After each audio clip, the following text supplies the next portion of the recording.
is Iowa's leading agriculture news source and the largest circulation ag newspaper in Iowa. Available in print and online, the weekly publication is only available to Iowa Farm Bureau members.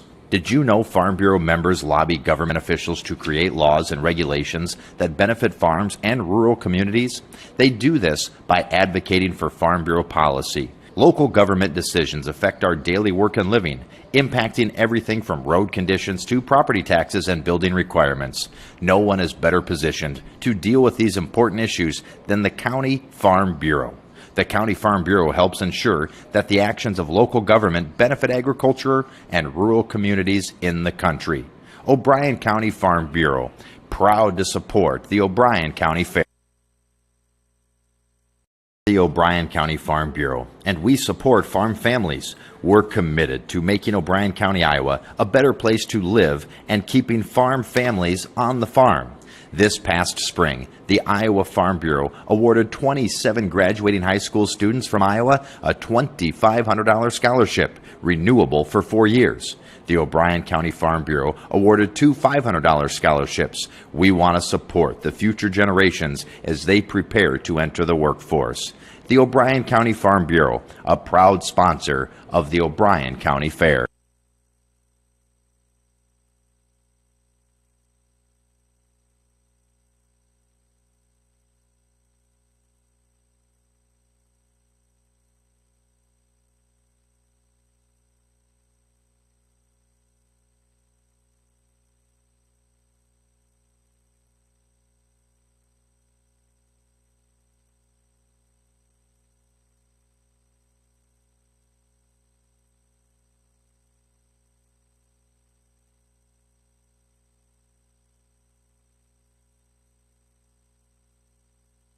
O'Brien County Farm Bureau is a 100-plus years strong grassroots farm organization dedicated to promoting agriculture in O'Brien County.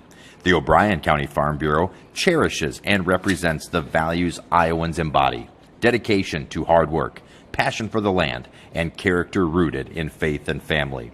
One of the most popular Farm Bureau benefits is the Wellmark Blue Cross and Blue Shield insurance. A broad range of health insurance plans from Wellmark Blue Cross and Blue Shield are available to members through Farm Bureau agents. Contact your local agents, Danny Rader or Randy Cruz, for more information. The O'Brien County Farm Bureau, a proud sponsor of the O'Brien County Fair.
O'Brien County Farm Bureau. We are committed to supporting and protecting the farm families that produce our food, fiber, and energy. Some organizations do projects, others offer great services, or support good causes. Here in Iowa, there's one organization that does all three. It's the O'Brien County Farm Bureau. From exclusive member discounts on benefits and services to community support through programs, scholarships, and financial assistance. The Iowa Farm Bureau is dedicated to making rural Iowa a better place for everyone. Call the O'Brien County Farm Bureau and join today. The O'Brien County Farm Bureau, proud to support the O'Brien County Fair.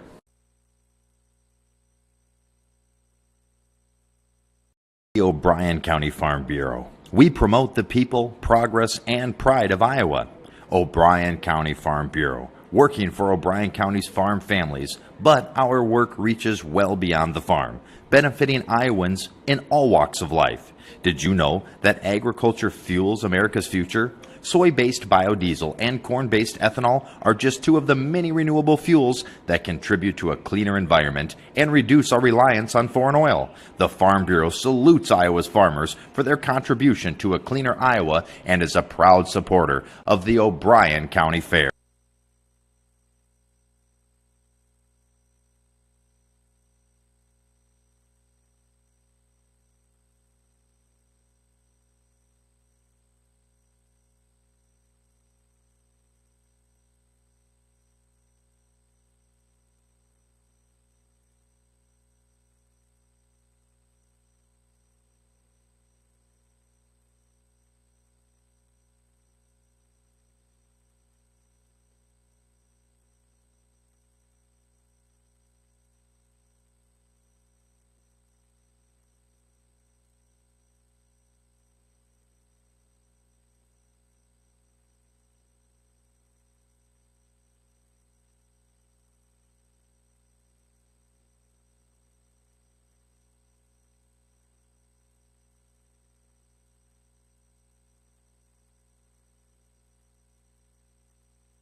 All right, welcome to the 2022 O'Brien County Beef Show.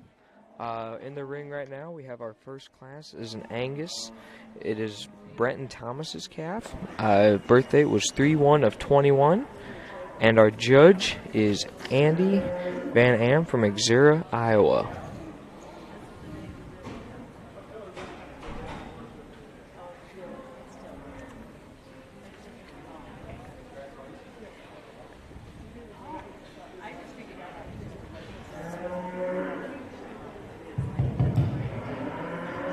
Morning, everybody. It's great to be back here in O'Brien County again this year. I don't know what kind of deal you made with the devil. It's kind of cold this morning. Our county fair was last week, and it was brutal at times. But we've got a single Angus heifer here that starts off our day, and sure one that you got to appreciate the cow power that she brings. She's really deep and molded through her center body, one that's really maternal in her general makeup. If we change this one, I'd maybe like to clean her up just a notch in terms of her condition. She's probably pushing plenty of cover for me today. We'd like to stop her up, down at the ground, give her a shot more bone. But really functional and practical and maternal in her overall build. A nice single entry heifer. We'll see how she stacks up against some competition here in the champion.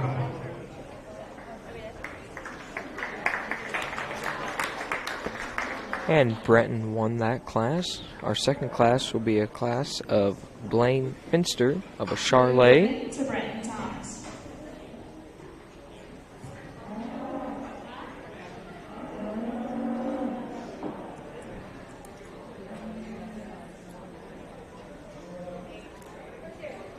Now entering the ring, we have Class 2 Charlet Breeding Heifer, Blaine Finster. In the ring right now, we have Blaine Finster's Charlet heifer, a very nice looking heifer. So the judge here in these few classes, he's looking at the breeding capabilities of these heifers coming in and out of the ring. He's looking at how sound they are and how well they're going to be for making good cows and making good calves for future production.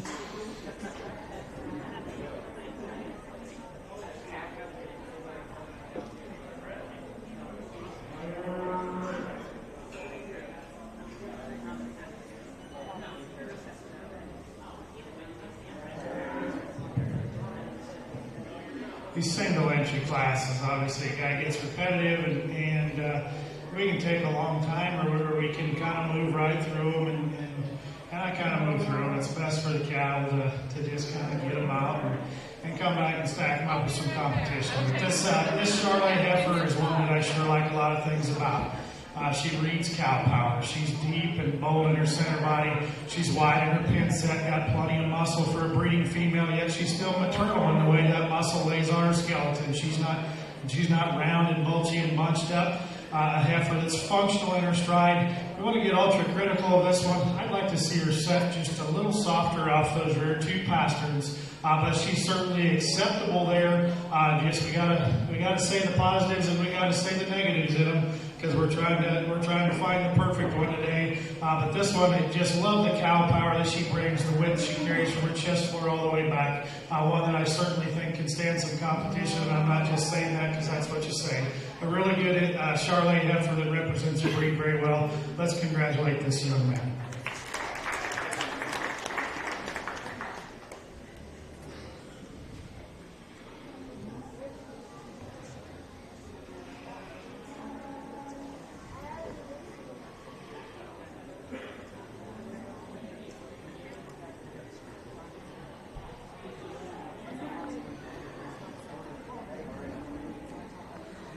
Now entering the ring, we have Class 3 Composite Charlet, Blaine Finster.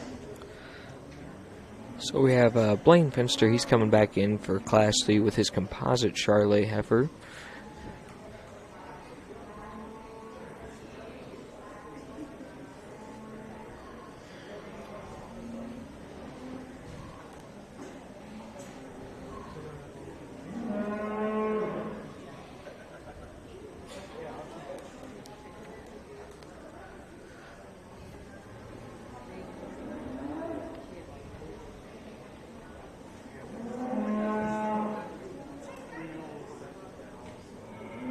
It's going to be a fun champion drive, obviously, just in these first three classes.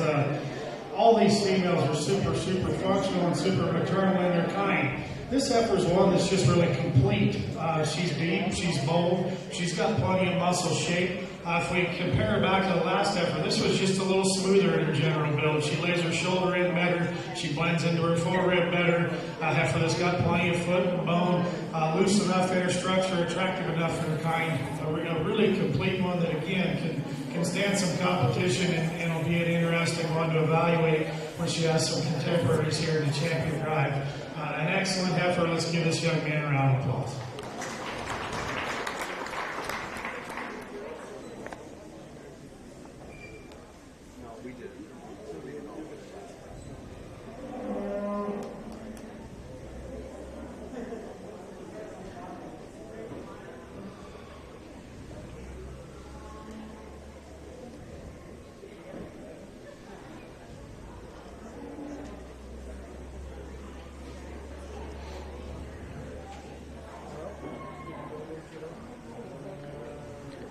In the ring now, we have Braden Meyer coming in with his heifer, Michaela Meyer coming in with her heifer, and Addison Bruggeman will be coming in with her heifer for our Class 4.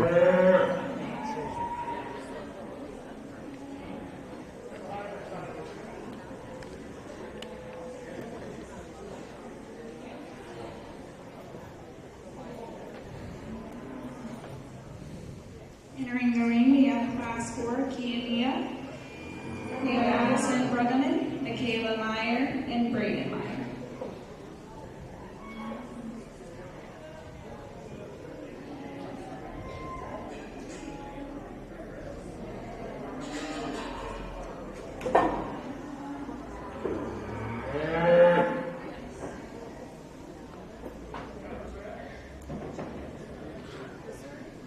We have a little bit of age difference here in this class. Addison Bruggeman's calf was born on 2/23 of 21. Michaela Meyer's calf was born 3/27 of 21. And Braden Meyer's calf was also born in 4/6 of 21. So we have a little bit of an age difference here. We'll see how the judge picks him. I doubt he's going to pick him just of age, more of soundness. So we'll see how he goes here.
Here in the key division, we've got a heifer that obviously rises to the top, one that as the classes continue, the quality continues, and this is one that's certainly got a lot of good all the way from the ground up. She's big-footed, she's loose-structured, she's massive in her center body. She balances up incredibly well when you hear her from the side, very straight in her lines from end to end, really long and level out her hip. A ton of good in that female, and obviously an easy place to start. The pair of heifers that come next, the young lady's red heifer is going to come into second, is one that both of these two remaining heifers we'd sure like to change at the ground. We'd like to make them softer and looser off of their hind wheels. We'd like to lay them back in the angle of her shoulder. But this red heifer is bigger in her kind, later in her maturity pattern, is longer and leveler down her top, more attractive when you get her out from the side. But certainly we need to fix her down at the ground. Much the same goes with this black heifer, one that is deep and bold in her center body. But if we read her in terms of her length, extension, and lateness of maturity, I'd like to see this one just be bigger in her overall kind. I'd like to see her looser off of both ends. But an incredible heifer to start. Two nice projects for the kids in second and third. Let's give them all a round of applause. So Addison Bruggeman was at the top of that class, followed by second of Michaela Meyer and Braden Meyer rounding out the class.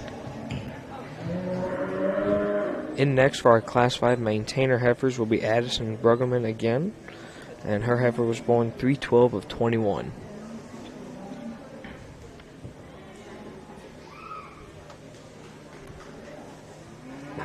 Now entering the ring is Class 5 maintainer breeding heifer.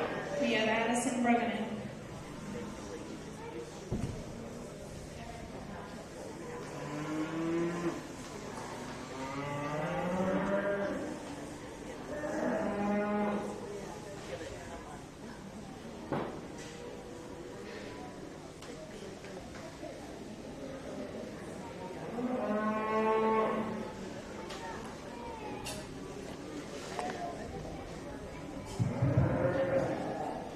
Another incredible single entry here in the maintainer division, a heifer that I like a ton of things about.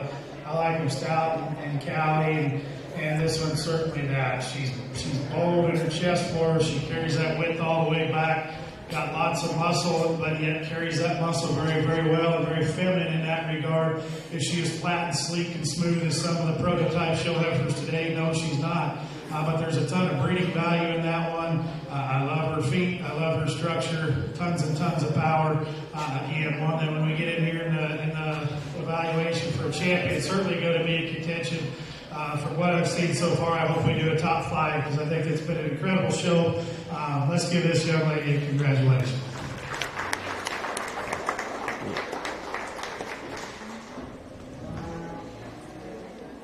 Up next for our Class 6, we will have Braden Meyer with his Simmental heifer, born 4/15 of 21.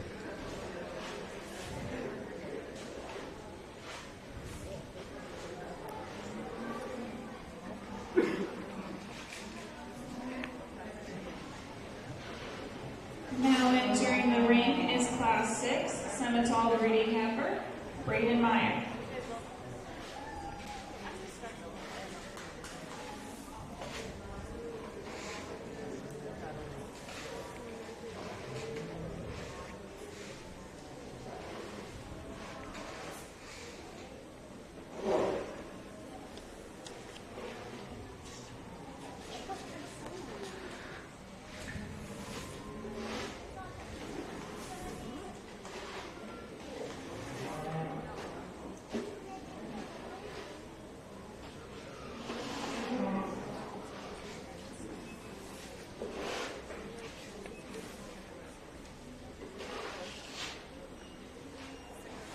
Nice cool morning. She's not wanting to be real cooperative, is she?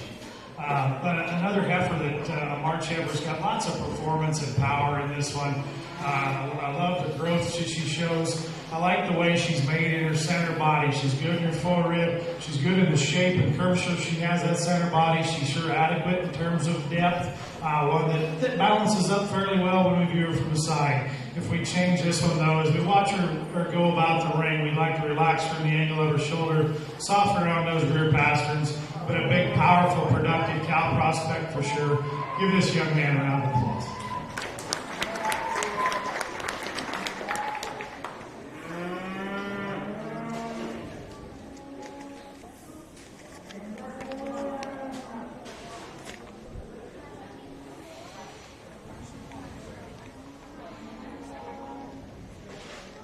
Next in the ring for our Class 7 commercial crossbred, we have Olivia Lopez.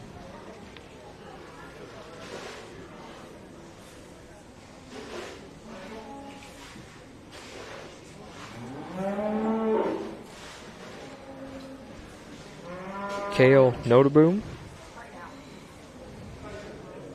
Michaela Meyer. And Mackenzie Meyer. We have Olivia Lopez, Kale Notaboom, Michaela Meyer, and Mackenzie Meyer.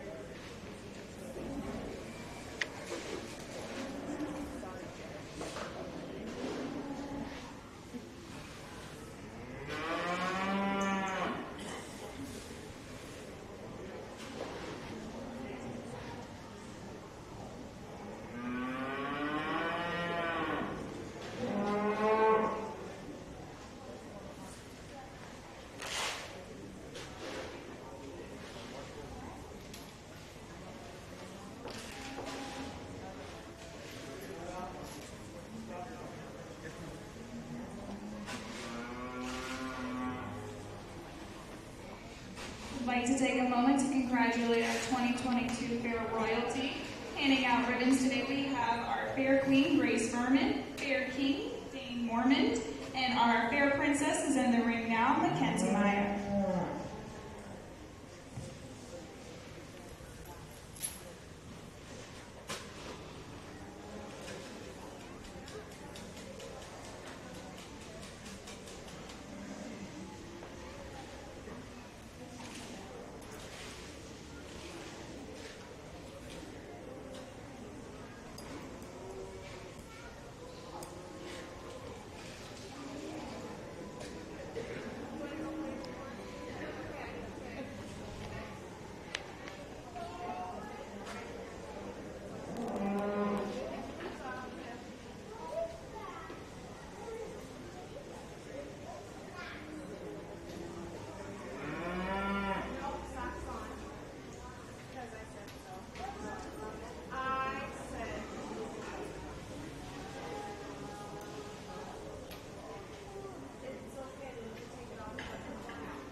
kind of bow up and get back to basic fundamentals and practicality.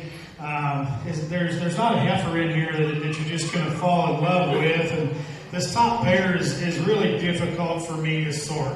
Obviously, this is a show, and there's a heifer here that's the show animal of the group. But when we put the really basic practical fundamentals of beef cattle together, this gray heifer isn't pretty. There's nobody in the world is going to tell you she's pretty.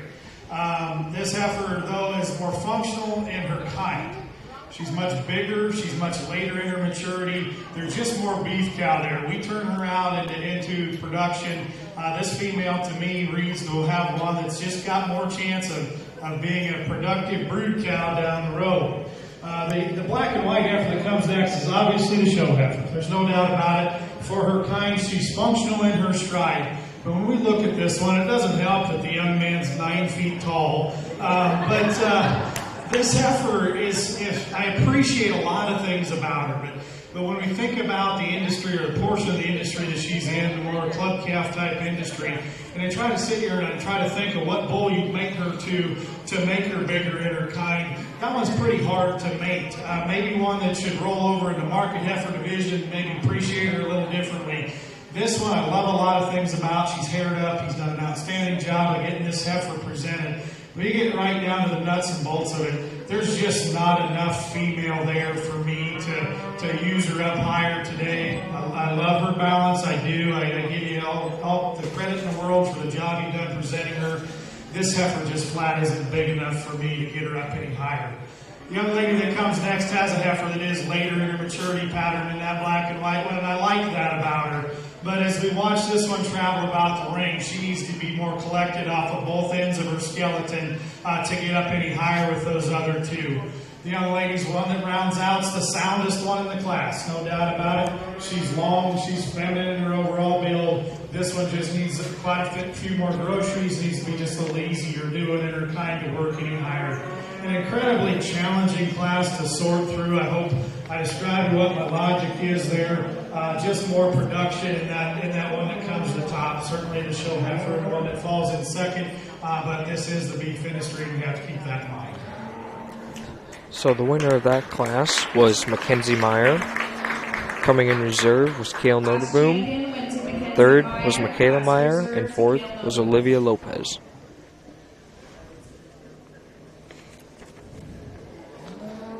Up next, we have our Class 8 commercial crossbred with Chris Fries, Caitlin Fries, Mitchell Fisher, and Aubrey Bruns.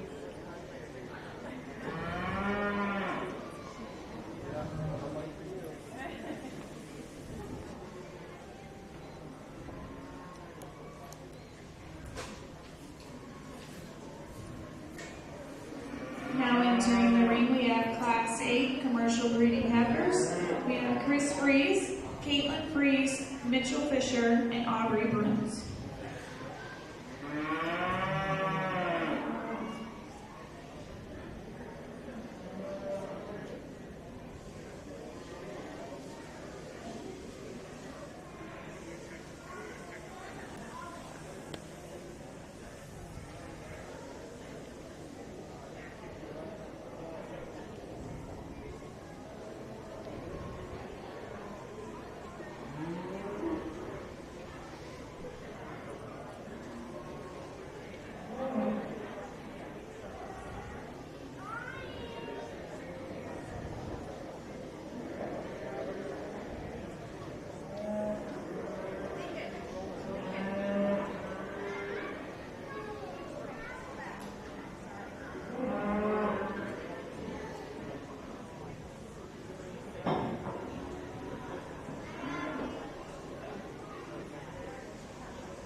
are another challenging set of heifers to sort through.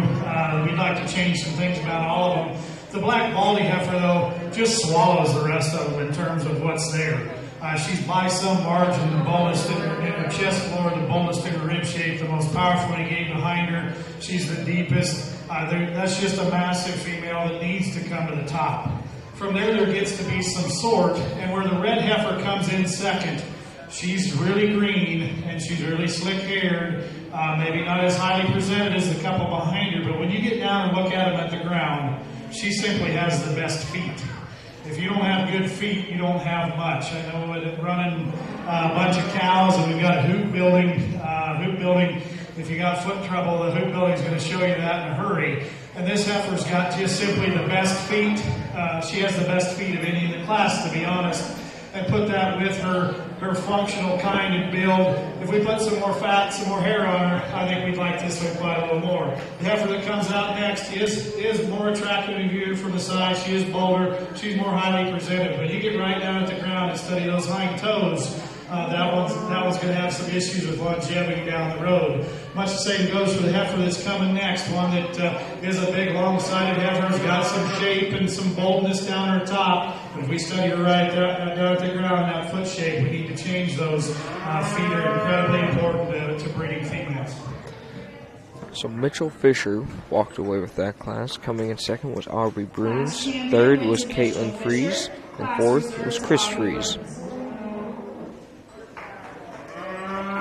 Coming in next for Class 9 Commercial Crossbred, we have Aubrey Bruins and Emily Lopez.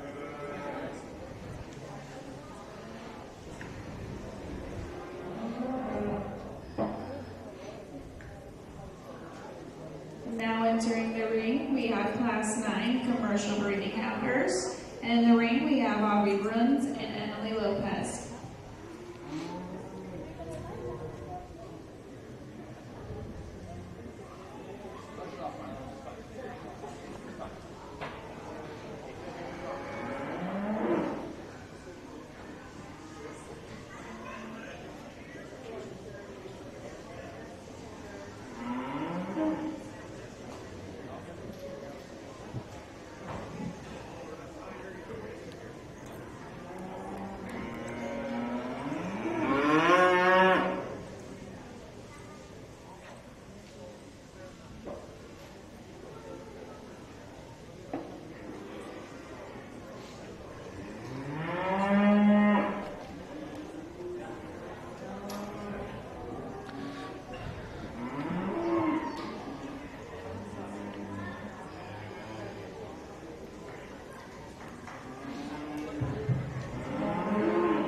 Much like this young lady's heifer she had in the last class. This one, she doesn't have a lot of glitz and glam to her and a lot of show ring presentation things.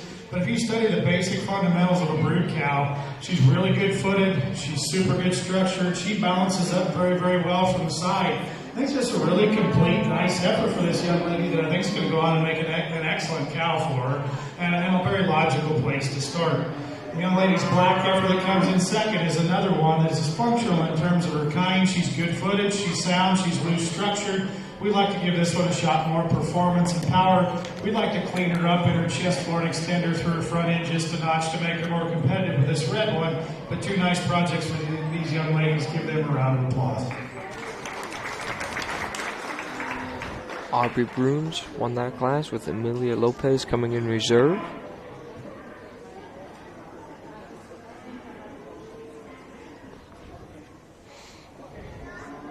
Now I believe they are going to be picking their either reserve or champion commercial crossbred breeding heifer. We will now be bringing in the class champions and class reserves from classes 7, 8, and 9 to pick our overall commercial breeding heifer. Yep, they're going to be picking their overall commercial breeding heifer.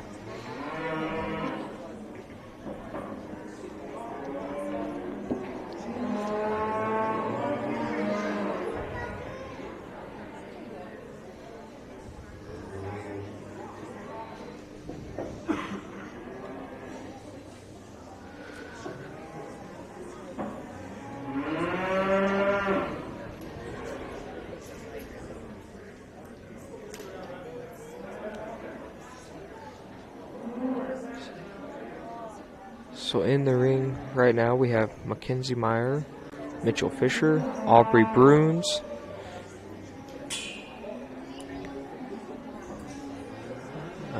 Emily Lopez, Kale Notaboom,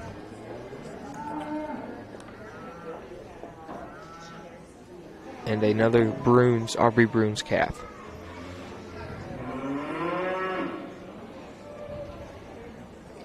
I'd like to take a moment to thank a few of our 4-H Beef Board sponsors: Eddie Partners of Hartley, American State Bank of Granville, Animal Medical Centers of Hartley, Beck Seed of Sanborn, and Fairway Food Stores of Shelburne. Thank you to a few of our sponsors.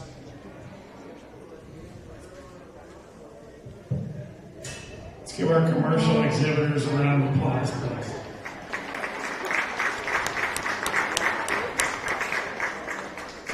In these three divisions, we had some things that we had to evaluate, a lot of give and take amongst the classes, an incredible variance in type and kind and condition and presentation. So a challenging set of cattle to work through. But we get them out here and look at these three that are in contention for our champion. It's kind of the same thing. We'd like to rob some parts and pieces off of all of these heifers.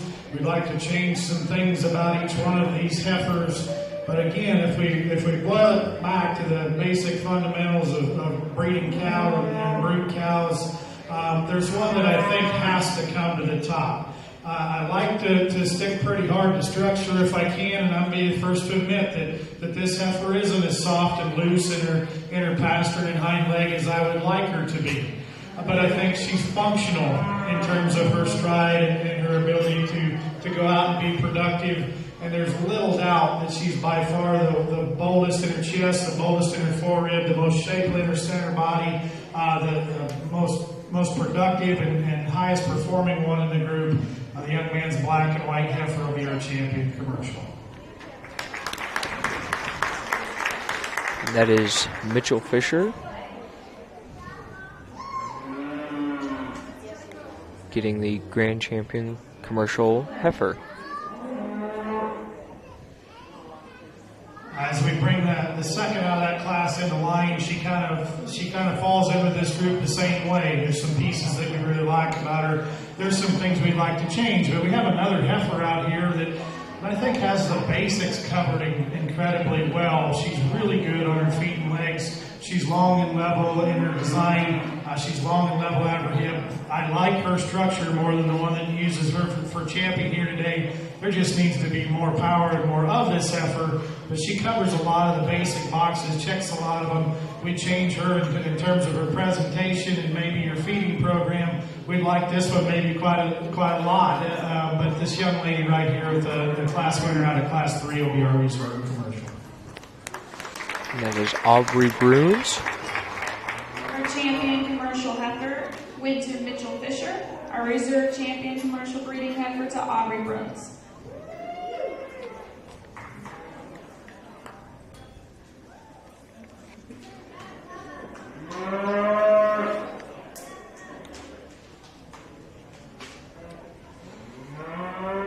We will now bring in the remaining class champion and class reserves from the previous breeding heifer classes to pick our supreme champion breeder heifer.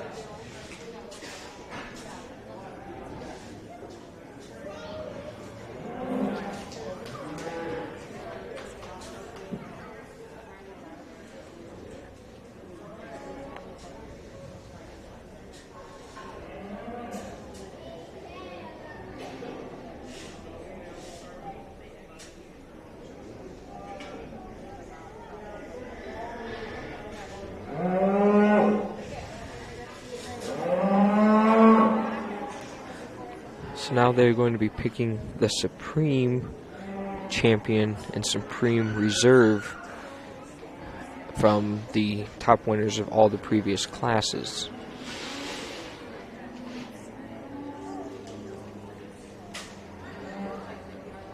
So entering the ring, we have the class champions with Brenton Thomas, Blaine Finster, another Blaine Finster, Addison Bruggeman,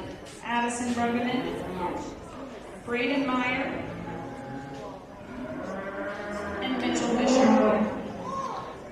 Yep, so we have Brenton Thomas, Blaine Finster, another Blaine Finster, Addison Brueggemann, Braden Meyer, and Mitchell Fisher are all in the ring for the Supreme and Reserve Supreme.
Let's give our breeding heifer exhibitors a round of applause for a really good show.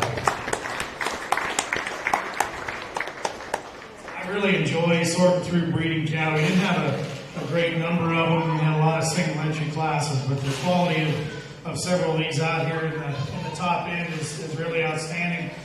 There's heifers that won't get a piece of it today. We win a lot of county fairs that I go to, and the kids should be proud of them, and the breeders and the families that help these kids raise them should be proud of them. It's a really nice set.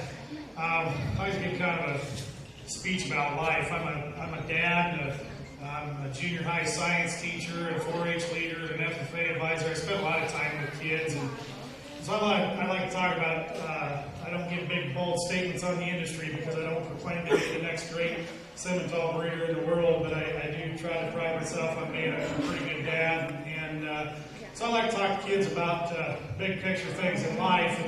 And as we've gone through my county fair and been to a lot of other county fairs, and someone's been one of my friends and witnessed some of the stuff that county fairs can bring out the worst in people. Everybody looks forward to it. When it's over, we go, boy, I wish I'd never go back to another one of them things again because of all the drama that comes with it. And a lot of times it comes with where you end up in the show. And there'll be times where, and even on, how many of you have been guilty of thinking you got screwed by the judge? And raise your hands, everybody. You know, we've all been guilty of it. I've been there. It happened to me in our pig show just this last week. I felt, and there's times where sometimes maybe you're right, but then there's other times where the guy gets a little barn blind, and big picture, having that fit, I had my moments of stupidity, but I watched. I went to another fair and I watched a friend, and I really went off the rails about it. And I said to myself, man, did I look that stupid last week? And it made me do a lot of thinking about that. It's Cam's statement to say it's just one judge's opinion on that day, and it truly is. And sometimes counties are dumb and hire judges like me that aren't very bright. And we do our best. We just pick the ones we like, and I just want you kids to think about that when it's over. Being upset and thinking, man, I got screwed, it doesn't do you any good. It doesn't change the placing. All it does is ruin the rest of your week or the rest of your day or the rest of your fair. It makes hard feelings amongst kids that should be your friends.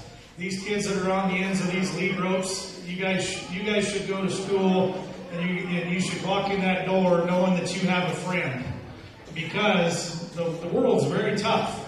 And it's tough, I know, for my son. There's not a lot of livestock kids in his school, and he's kind of an outsider because he doesn't get all wound up about sports. He hates video games, so he struggles to have a connection. So those few livestock kids that are in your school, that should be an automatic connection, an automatic best friend, an automatic person that gets you, make sure when the show's over, you congratulate that person. And hopefully the kid that got beat, congratulate them. The kid that won, don't gloat. Tell that other kid, good job. Y'all work hard. Again, I'm not trying to act like I'm a saint. I've been there. I've been guilty of it, but I'm trying to get better. I'm trying to learn from my mistakes and observe what people do. And I think, man, that was just stupid. Do I agree with that judge? No, I never will. But my reaction is, I've got to be better. I've got to teach my son to be better. You older kids need to teach those little kids to be better. There's more to life than if you won the county fair today. I know the shootout system puts just a little extra on it. Some people, since the shootouts have come along, they've been a great thing for county fairs. They've increased the quality, but they've also maybe increased the drama a bit because of people that have that little extra shot that, well, I got to get to that shootout or I failed. You didn't fail. If you made it here and you did a good job presenting your project, they look like the heifers out here, you won. You won just by doing this instead of sitting in your room playing a video game. So you won in life, and that's what it's about. So just keep those few things in mind as the show progresses and wraps up today. It's just one guy's opinion, and the guy they hired isn't very smart. So it'll be okay at the end of the day. Now to talk about some of these heifers. There isn't a top 5 today, but there sure could be. There's several heifers out here that are awfully good and they're kind. We'll start down here with the Angus heifer that come in first, and she's one that if we were doing a top 5 would make it in the top 5. A heifer that is maternal in her general build. She's very deep, she's very boned. A heifer, though, that I'd like to change her in terms of her bone. I'd like to loosen her up in her structure. I'd like to clean her up in her body condition just a touch to be more competitive. But one that would be, if we were picking a top 5, that one would be 5th today. Okay? We move down to a couple of the other heifers. I'm going to jump to this Charolais composite heifer. One that's really complete. She's big-footed. She's correct in her structure. She's really smooth when you view her from the side. When we compare her to the 3 other heifers that are standing here that I'm looking at, she gets swallowed in terms of true cow power, though. She would be 4th for me today. The Charolais heifer down here that stands ahead of her, the young man picked the wrong one for my kind today to bring in himself as a substitute exhibitor. This heifer isn't as smooth. She isn't as flat in her shoulder as the smoky heifer that he likes. And I can agree with that. You want to switch these 2 heifers around on a different day, that's fine. This heifer is big-footed. She's bold-bodied. She's deep. She's powerful when you get in behind her. She represents her breed very, very well. Is she as sexy and attractive as the 3 other heifers that are standing here behind her? No, she's not, but that one's cow power. That one for me is 3rd today.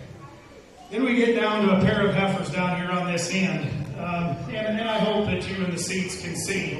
And I hope that you kids here can appreciate. You've got good heifers. These heifers are really good. If you've got good heifers, I'd be proud of my kid to show any of them. This pair of heifers is really good. And when we look at this pair of heifers and we can start to nitpick and piece them and part them, there's some things that the black heifer does really good. Super deep, super bold, really flat and smooth, and gives you that prototypical show heifer look when you view her from the side. A heifer, though, that if we change her, if we get her out on the go, she wants to come up in her top line ever so slightly, and that's because of the way she's made on her hind too, and we can see it as she stands. She wants to hawk in just a little bit.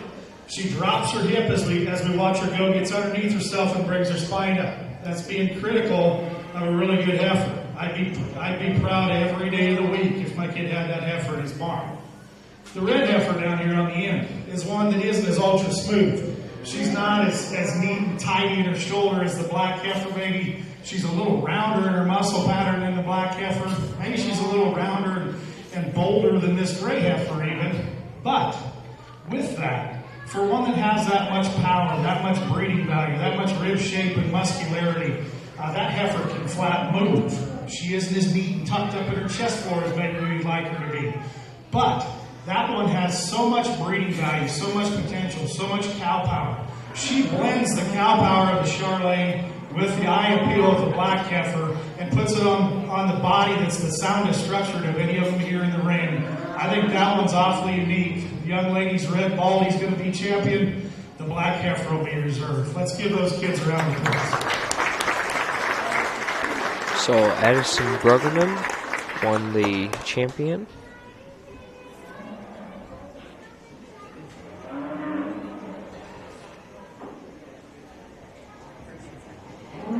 Supreme Champion Breeding Heifer went to Addison Bruggeman. Reserve Supreme Champion Breeding Heifer also to Addison Bruggeman. Congratulations. Both of those were an Addison Bruggeman cap, so Addison took grand and reserve.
In the ring right now, we have Michaela Meyer and Braden Meyer.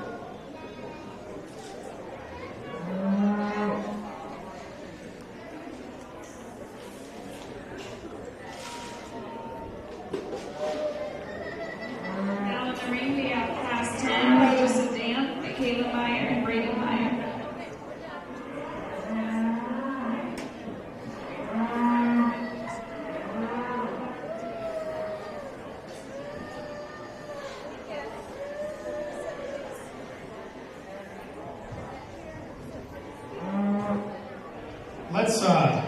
Let's congratulate these two kids for bringing back Produce a Dam projects. That's what it ultimately should be about. They've showed the mother of these in the past, and they're bringing them back here to the fair as a project that they raised, and we appreciate that. This is a true test of the judge. I've already seen these two. I've already placed these two. I could really look stupid and switch them, but I'm not going to. Young lady's red heifer is going to be our champion produce. The young man's black heifer is going to be reserved. Let's give these kids a big round of applause.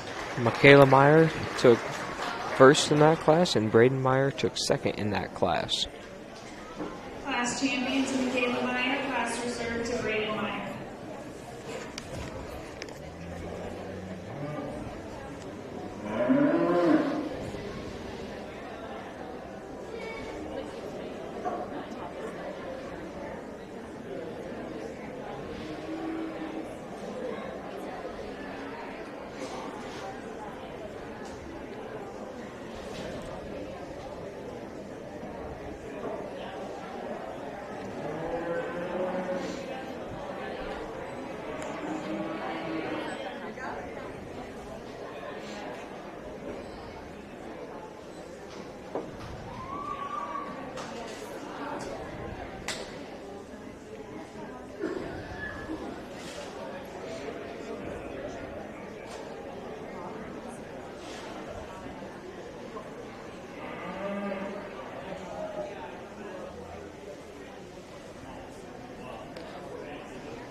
Now in the ring we have the cow calf, more than 36 months old. We have Michaela Meyer and Braden Meyer once again.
So Michaela Meyer won the class, with Braden Meyer coming in second.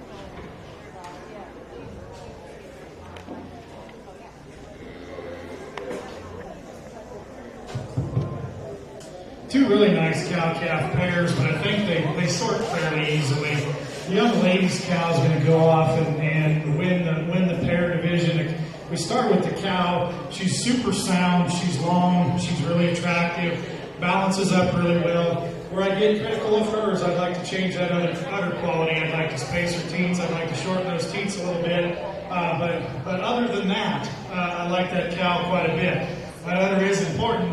But if we watch what she's dragging behind her, she's doing the job. That calf is a big, stout, rugged made calf, huge bone, lots of shape, lots of power, lots of muscle, balances up really well. A really, really nice pair to start. Taking nothing away from the young man's pair. This is the kind of cow a guy's going to go out and have 100 of them to make it work. She's sound on the ground. She's massive in her center body. She's easy doing in her general build. She's got a higher quality udder than the one that leads out ahead of her. She just doesn't balance up as well when we view her from the side. It's a little piecier. It's a little shorter out of her hip.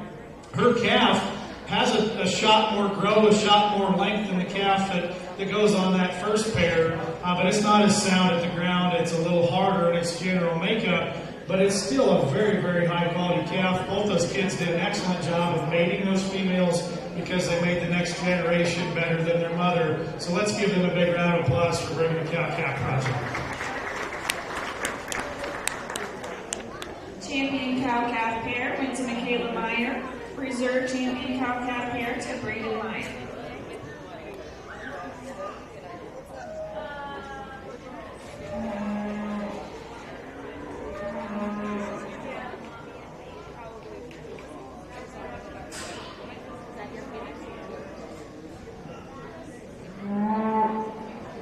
Quick announcement that we will not be taking a break for lunch today. We will complete the beef show before breaking.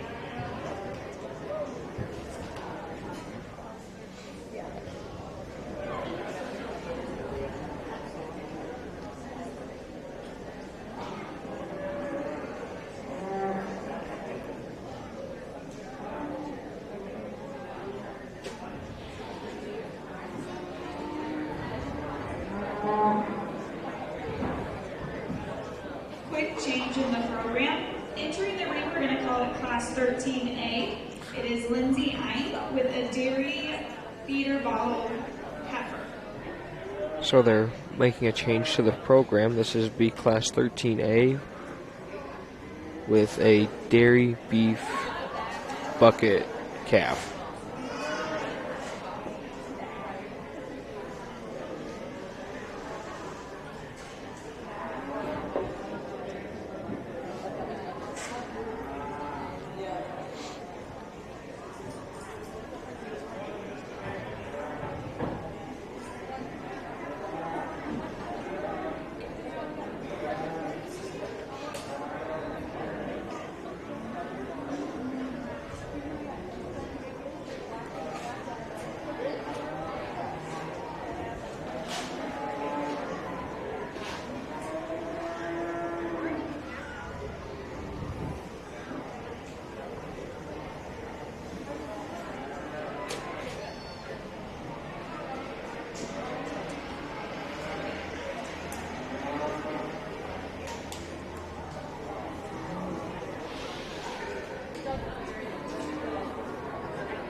All right, we've got a little confusion in the program to move something around. I don't know why. It's really none of my business.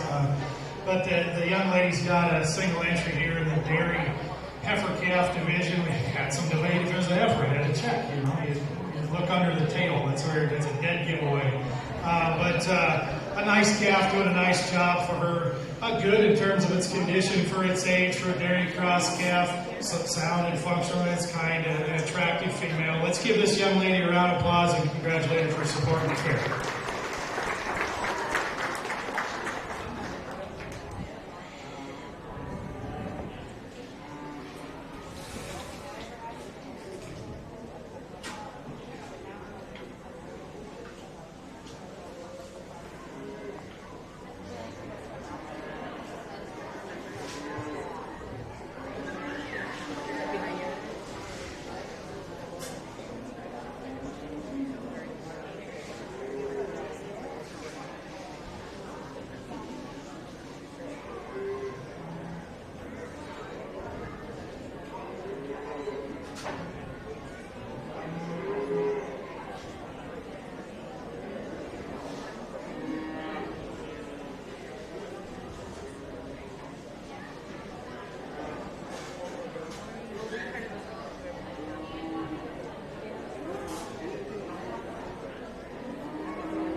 Entering the ring will be Class 13 bottle bucket feeder heifers. We have Adriana Ebel, Abby Woodall, Kate Billings, Ryan Fuller, Carly Sturgis, and Carly Sturgis. Okay, yep, this is Class 13 bottle bucket feeder calf heifer with Adriana Ebel, Abby Woodall, Kate Billings, Ryan Fuller, Carly Sturgis, and Carly Sturgis.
two bucket calves, and some of them it's more of an interview. This one has a try to kind of evaluate the cattle.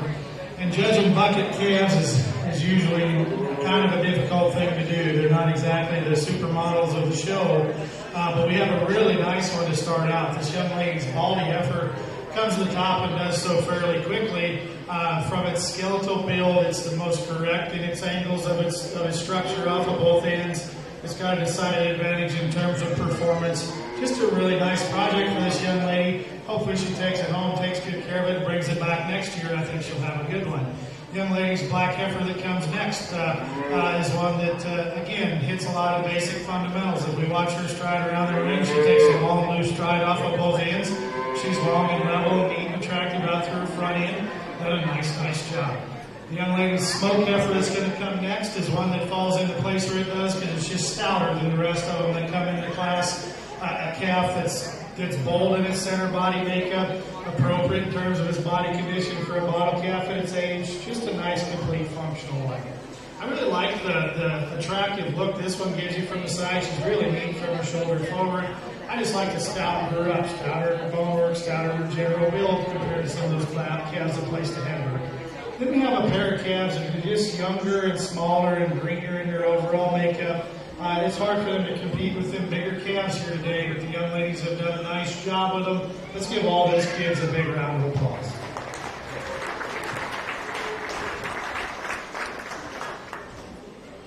Class 13 champion went to Adrian and Evil.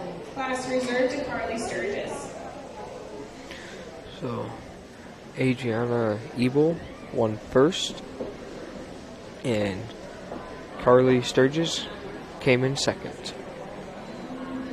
Up next, we will have our Class 14 feeder calf breeding heifer with Austin Negus, Brennan Negus, Tyler Stammer, Braden Meyer, and Aubrey Dodge.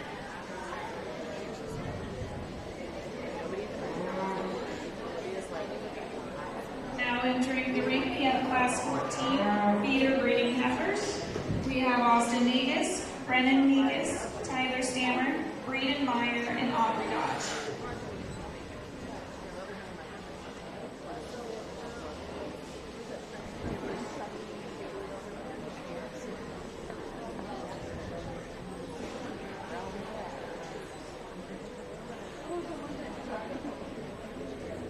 I'd like to take a moment to thank a few more of our Beef Award sponsors today. We have Hy-Vee Food Stores of Sheldon, Ken's Feed Store of Sutherland, Little Sioux Corn Processors of Marcus, Mace Angus Farms of Paulina, and Mace Show Cattle of Ivy Grove.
Our judge today is Andy Van Arnhem from Exira, Iowa. Thank you, Andy, for coming today.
really interesting or challenging set of heifers to sort through. We've got some wildly different ages in this particular set called feeder heifers.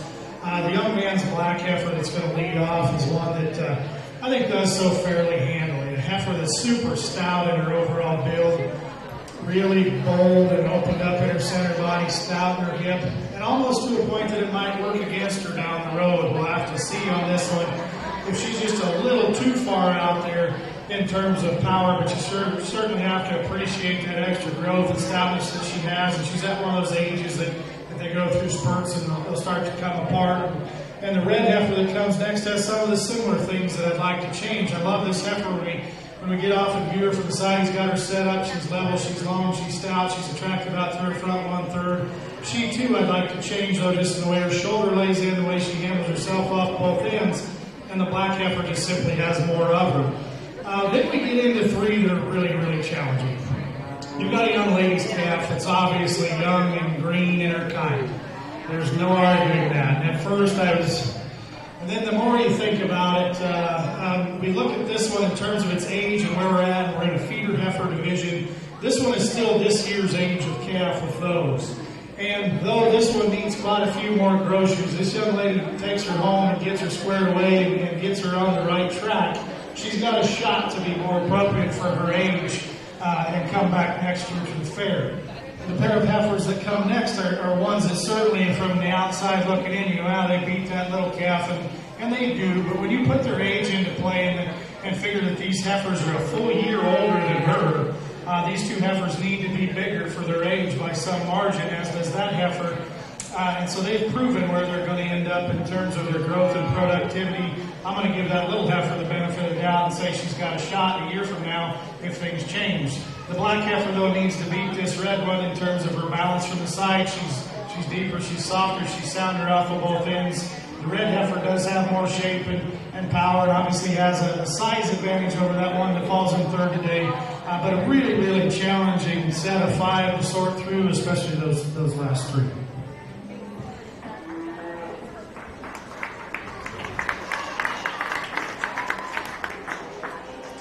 Class 14 champion went to Tyler Stammer. Class reserved to Braden Meyer. Class 14 champion was Tyler Stammer, and coming in reserve was Braden Meyer. And now entering the ring is Class 15 of feeder calf market heifer, and this is Michaela Meyer.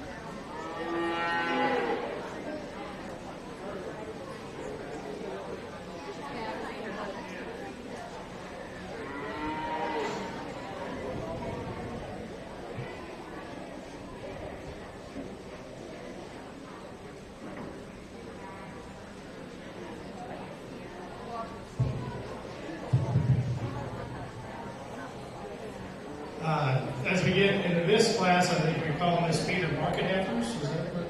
Yeah, feeder market heifer division. We've sure got an excellent individual for that one, and appropriately picked the class that she belongs in.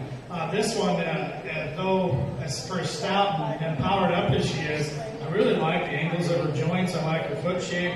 A heifer that's really, really nice. I hope she comes back a year from now as a market heifer. Some guy that comes next year is going to have fun judging her, because this calf has got a ton of good in her.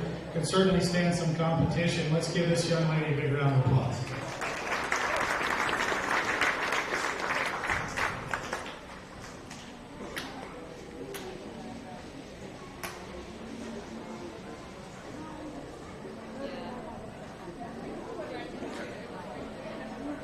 We will now be bringing in our class champions and class reserves from classes 13 through 15 to pick our overall feeder heifer.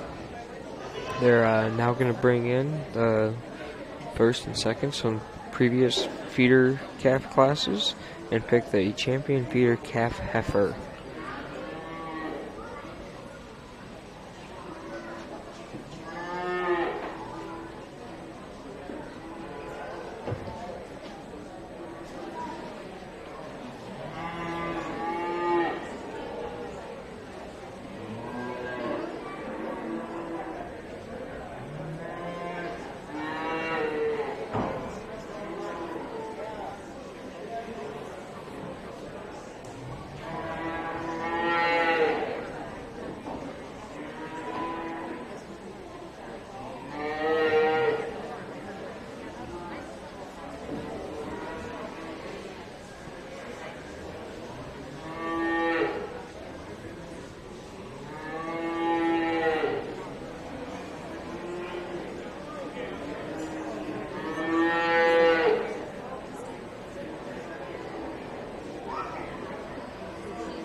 class champions and class reserve heifers. We have Lizzie Ike, Adriana Eagle, Tyler Stammer, Michaela Meyer, then Carly Sturgis, and Braden Meyer.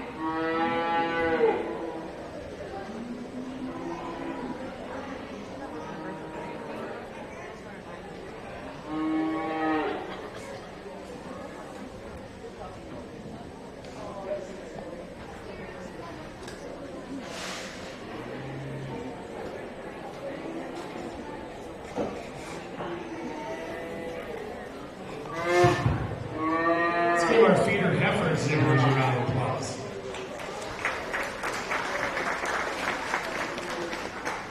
Kind of a confusion. One of them out here isn't a heifer, but we got the right kid anyway, and we're just going to let her stay around and drag her back and forth.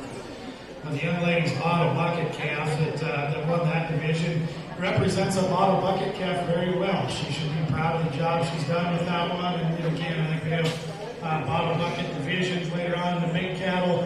She should certainly keep that one and grow it up and bring it back and show it next year. The young lady's dairy type heifer that is back in the barn again was appropriate as body and condition for its age and type and living scenario. But when we get out here, we certainly have two heifers that stand out in terms of our picking the champion and reserve, and two heifers that have different endpoints and different types and kinds and different goals as to where they're going to end up. And they're bred to have different goals. We've got a high percentage Simmental heifer. It's a January in this big black one. We've got a younger market heifer type in this red one. And when you compare them, there's some things that they're similar, but there's also some differences. Both these heifers are big and bold and stout and don't get kicked in the face.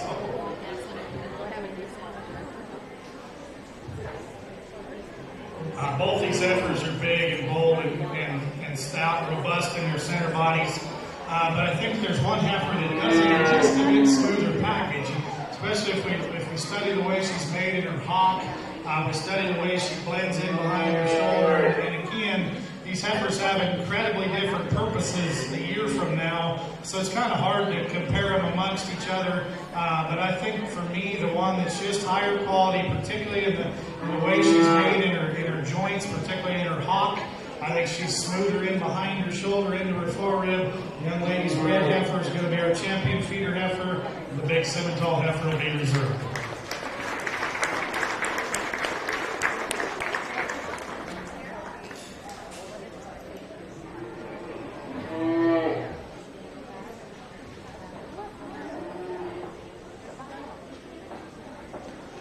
Champion feeder heifer went to Michaela Meyer. Our reserve champion feeder heifer to Tyler Stammer. Congratulations. So Michaela Meyer took the champion of that class, and Tyler Stammer took the reserve.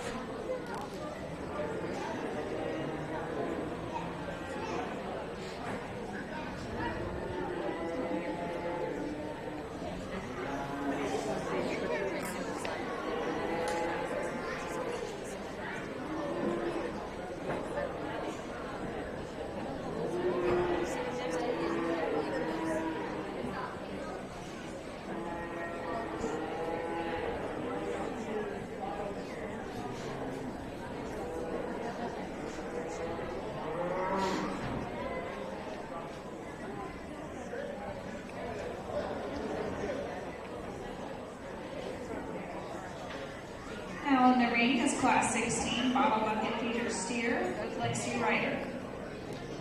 So we are now starting our bottle bucket feeder calf steers. And in the ring right now we have Lexi Ryder.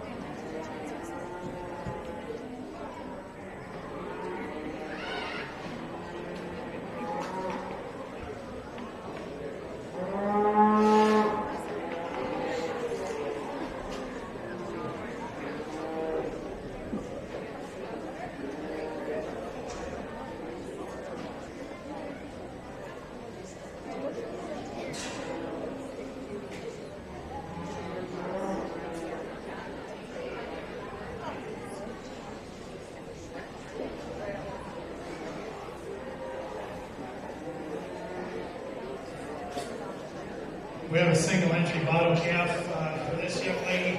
His name's Ben. I really don't know but she didn't really know. But one time I was judging a bottle calf show, and a kid told me its name was Lightning. And I asked, well, why'd you name it Lightning? He said, well, because its mom got hit by lightning.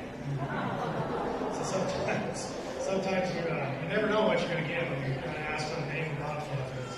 But a nice calf, this young lady. Again, one that's productive in its kind. If you study his general skeletal makeup, one that's got some future for her, has enough shape to his center body, I think it gives her an easy feeding look. I hope she brings him back a year from now as a return to the bucket calf project. And hopefully she won't have any competition because she'll be the only one there next year too. But again, bring it back to the fair next year and continue learning, because that's what bottom bucket calves are about. Let's give her a big round of applause.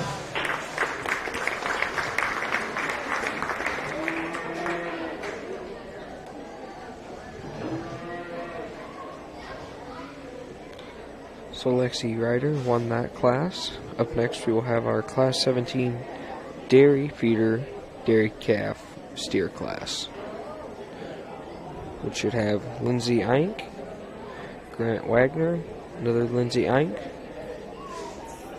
Jalen Walline, and McKenna Walline.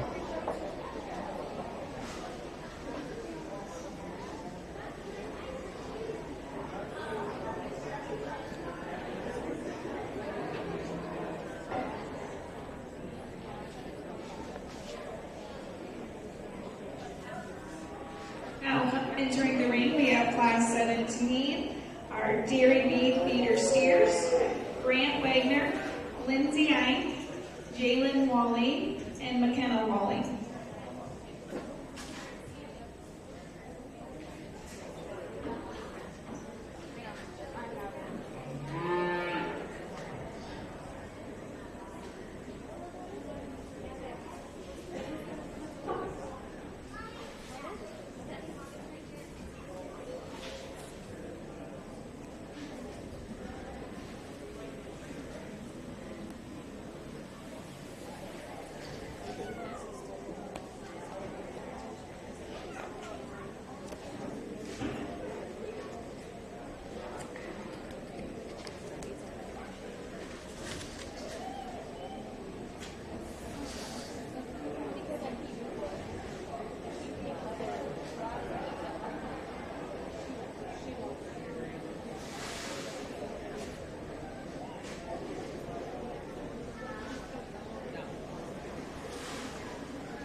I'd like to thank a few more of our 4-H Beef Award sponsors: O'Brien County Egg Supply of Printgar, O'Brien County Cattlemen's Association, Paulson Angus of Hartley, Poet Bio and Refining of Ashton, Savings Inc. of Printgar, Hartley, and Lake Park. Thank you to our sponsors.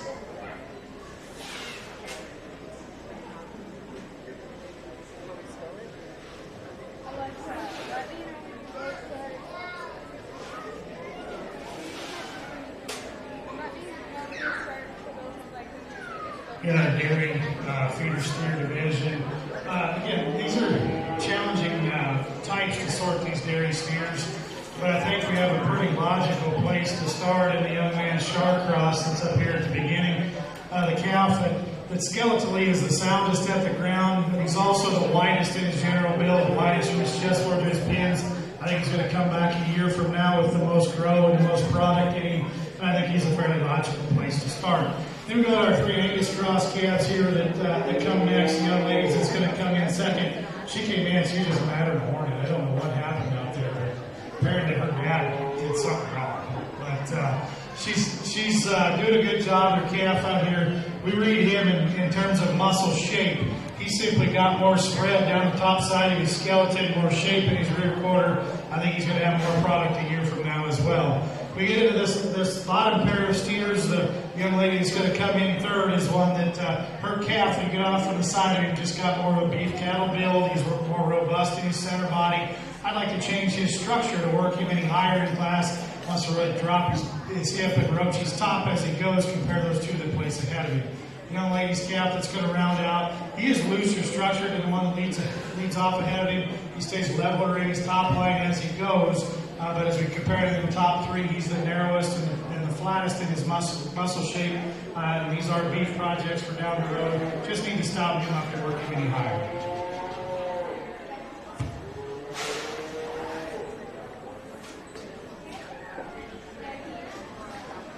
Class champion went to Grant Wagner. Class reserved to McKenna Wallen.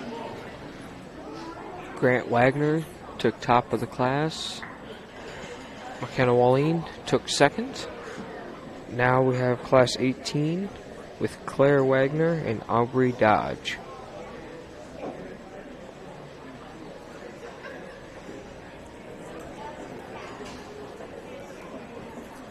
Now entering the ring, we have Class 18 feeder market steers.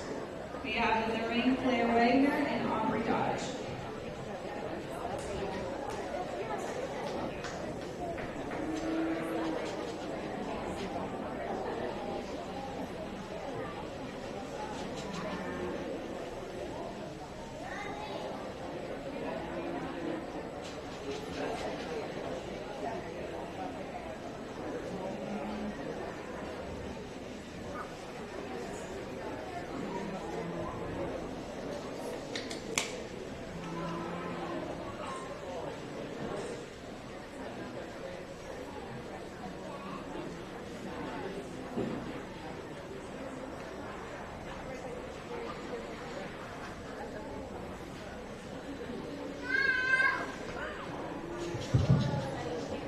Pull him over here, young lady. You won.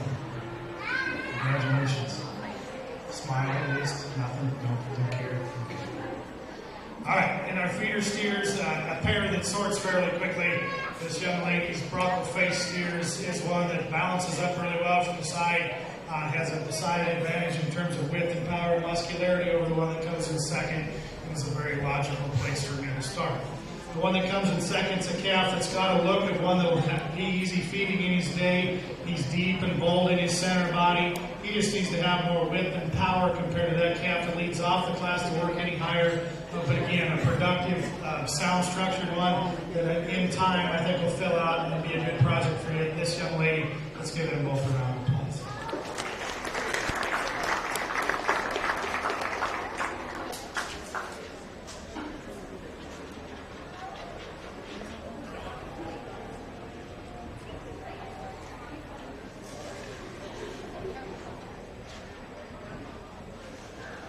So your first place for Class 18 was Aubrey Dodge, and your reserve was Claire Wagner. Now we're going to be bringing in the calves for the champion feeder calf steer and the reserve champion feeder calf steer. Class champion went to Aubrey Dodge. Class reserve to Claire Wagner. We will now be bringing in our class champions and class reserves from our feeder steers to pick our champion feeder steers.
I am not going to lie, this isn't the easiest division I've ever judged in my life.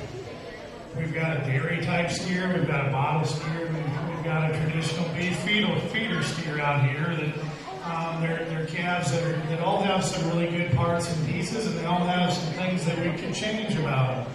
As we evaluate them, the Charlotte Cross dairy steer down here, that one balances up from the side as well as any of them. He's the levelest in his top line, he's the levelest from flank to flank underneath, a calf that's sound in his structure. To get right down on top of him, is he as wide and stout and muscular as the other two steers? Probably not. He's a dairy cross steer, you wouldn't expect him to be. But in terms of balance from the side and basic fundamentals, and I know you guys have a dairy steer division coming up at the Fat Steer Show, I think that calf brings a lot to the table for it to be in a different division from these other two. Has a lot of good in it. The young lady's bottle calf is one that you judge him in just in terms of practicality. He's the soundest structured, he's the heaviest boned, he's one of two deeper body steers. He balances up okay when you view him from the side. He's not the most attractive one, but he's acceptable in terms of his balance. He's got as much muscle as any of them out here, and one that just checks a lot of boxes for basic fundamentals. It's just not too bad on the calf. The black and white steer is one that obviously is going to be the eye catcher out here. From his hip forward, he's really long and level and attractive and extended from his front end. He's a calf that does have more shape and muscularity down his top. But from his hip back, this is where this one challenges me. He wants to get the shortest and steepest to his pins. As we watch him travel off those hind two, he gets upright in his hock and upright in that rear pastern. A calf that's big and lankier in his overall kind, and you couple that with the way that hind leg's built, I wonder how he's going to be a year from now as we project him out compared to these other two. So it's a challenging set of calves to sort through. And a lot of times if you were to have these three divisions, a dairy steer, a bottle bucket steer, and a beef feeder steer, you'd think the beef steer is a slam dunk. But in this case, when we put all the parts and pieces together and try to project them a year from now in terms of practicality and functional design and meat animal merit, it's not easy. You could go several different ways in this, and I wouldn't think you're crazy. When we put all the basic pieces together for me, and I think back to a friend of mine we've got a family in our county that rate of gain is their thing. They win rate of gain every year, by golly, and if they don't, they're going to say the scale was wrong, not the judge. And they got beaten by a bottle calf one year. He gained 4.7 pounds a day. And maybe this little guy will be the next one that gains 4.7 pounds a day. And if you put the basic fundamentals of cattle together in terms of structure, mass, volume, muscularity, got enough balance compared to the other two to be a show steer. This young lady's bottle calf is just the best one of these feeder steers today. Let's give her a round of applause. She's going to have her champion. Come over here. You won. All right. Again, I said it's a really challenging set of three to sort, and if you want to call me nuts and go a different way, that's fine. I won't lose any sleep over it. But again, we've got to grow these steers for another year. And if you question structure, that's one thing. Calves can get stouter with age. They get deeper with age, but they won't get sounder with age. It never happens. Just like me, the older and fatter I get, the more crippled I get. And so we keep that in mind. The structural advantages, the balance advantages. Certainly he doesn't have the muscularity, but in a dairy division, this could be a calf, and if he gets him wolfy fat a year from now, is going to be awful good. The dairy steer is going to be our reserve feeder steer.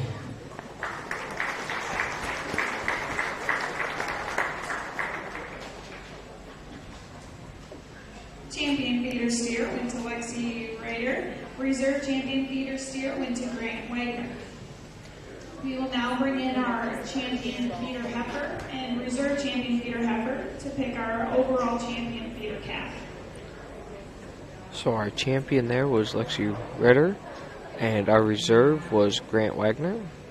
And now we're going to bring in our other champion and reserve to pick overall champion of the feeder calf division.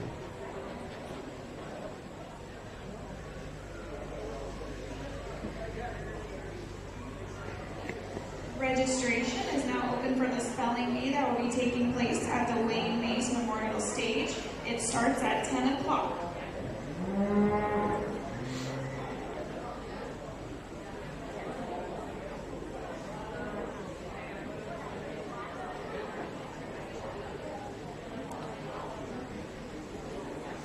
So we have Lexi Ritter, Michaela Meyer, Tyler Stammer, and Grant Wagner.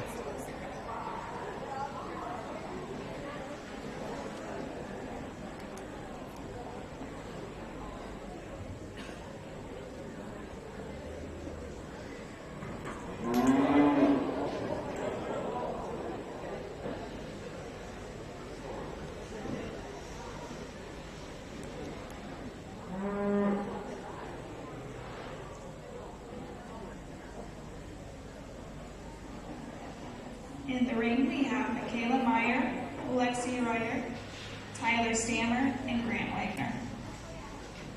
Let's give our feeder exhibitors a big round of applause. A good group of kids and a good group of calves, and a very diverse set of goals for these kids and calves a year from now, I'm sure. There's some that are here just to learn. There's some that are here to learn and to try to take a shot at winning the show. And there's some that are just here because Dad made them be, probably. But as we get out here and pick a champion amongst the steers and the heifers, I think we can probably all agree there's a tougher division in the heifer show here today. That pair of heifer calves are going to stay our champion reserves. The young ladies' red will be champion. The black heifer will be reserved. So Michaela Meyer took overall grand, and reserve was Tyler Stammer.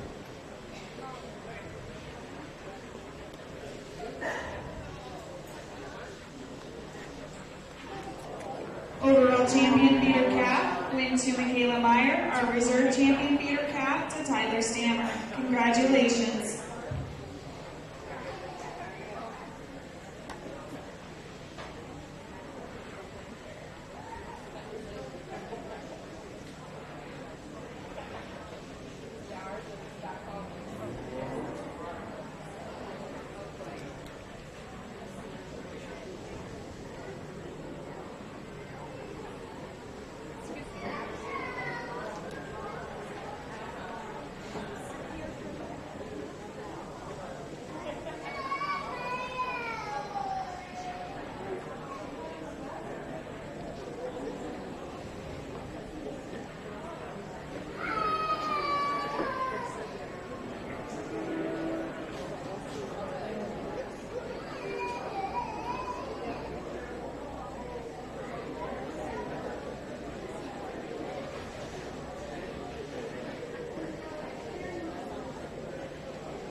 We will now be starting on our market beef. We have Class 19 Market Bottle Bucket Calf Heifers. In the ring, we have Riley Fuller and Jack Lang. Yep, this is Class 19, Riley Fuller and Jack Lang, Market Bottle Bucket Calf Heifer class, weighing from 1,000 to 1,370 in pounds.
Joe Carcass. What is a cow in an earthquake? A milkshake.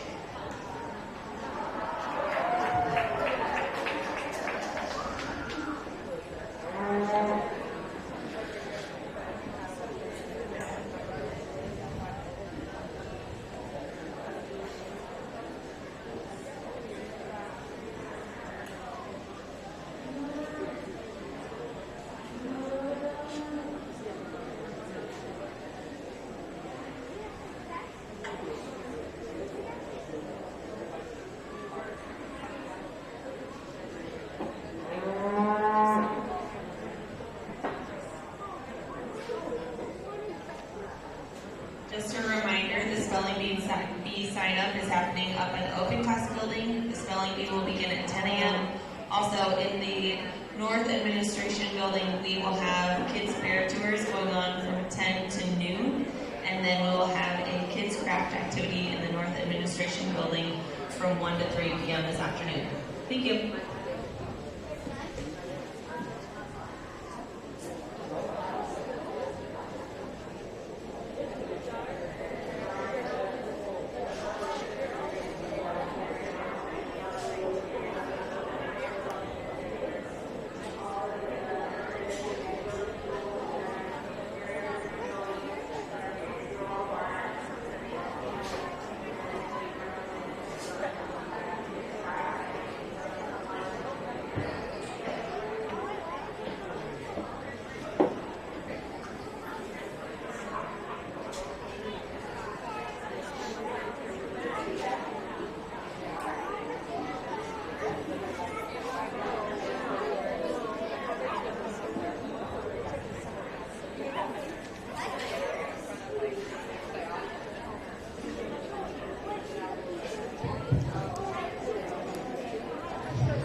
As we start our market show, we've got a return bottle bucket market heifers. And we've got an awfully good pair of them here. You guys have an auction. The young lady might need to cover her ears, but if you guys have an auction and are looking to fill your freezer, these bottle bucket calves, they've been on feed for a long time. They're good eating. They're worth every bit as much as any other beef steer that's here. This young man's black heifer's got a ton of product in her. She is wide and stout and powerful and finished. I bet you crack that one open, she'll be high choice at least. Because like I said, bottle calves have been on feed so long that marbling goes with maturity and length of time on feed. I bet that one will be awful good eating and she needs to win. Taking nothing away from a gray heifer, another one that's done very, very well for this young lady. She's finished. She's market ready. Another really nice calf, just not as stout and powerful as the black one, but a really good pair. These kids have put a ton of time from the time they're on the bottle to now. Let's give them both a huge round of applause. So Jack Lang won that class with Riley Fuller coming in reserve.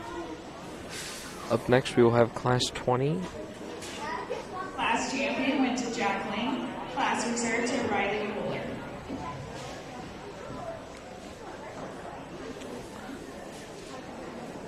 We have class 20 up next with Claire Wagner, Grant Wagner, McKenna Walleen, Jalen Walleen, Noah Whitrock, and Whitney Eink,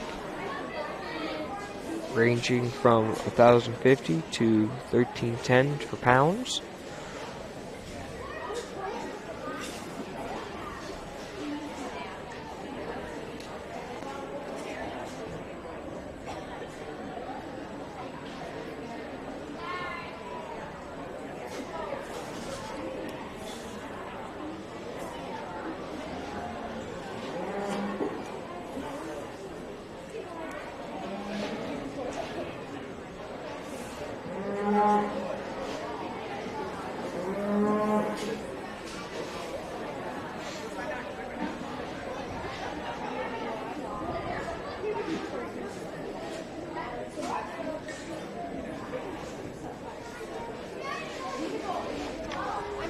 Now entering the ring, we have class 20 Market Dairy Beef Cross Heifers.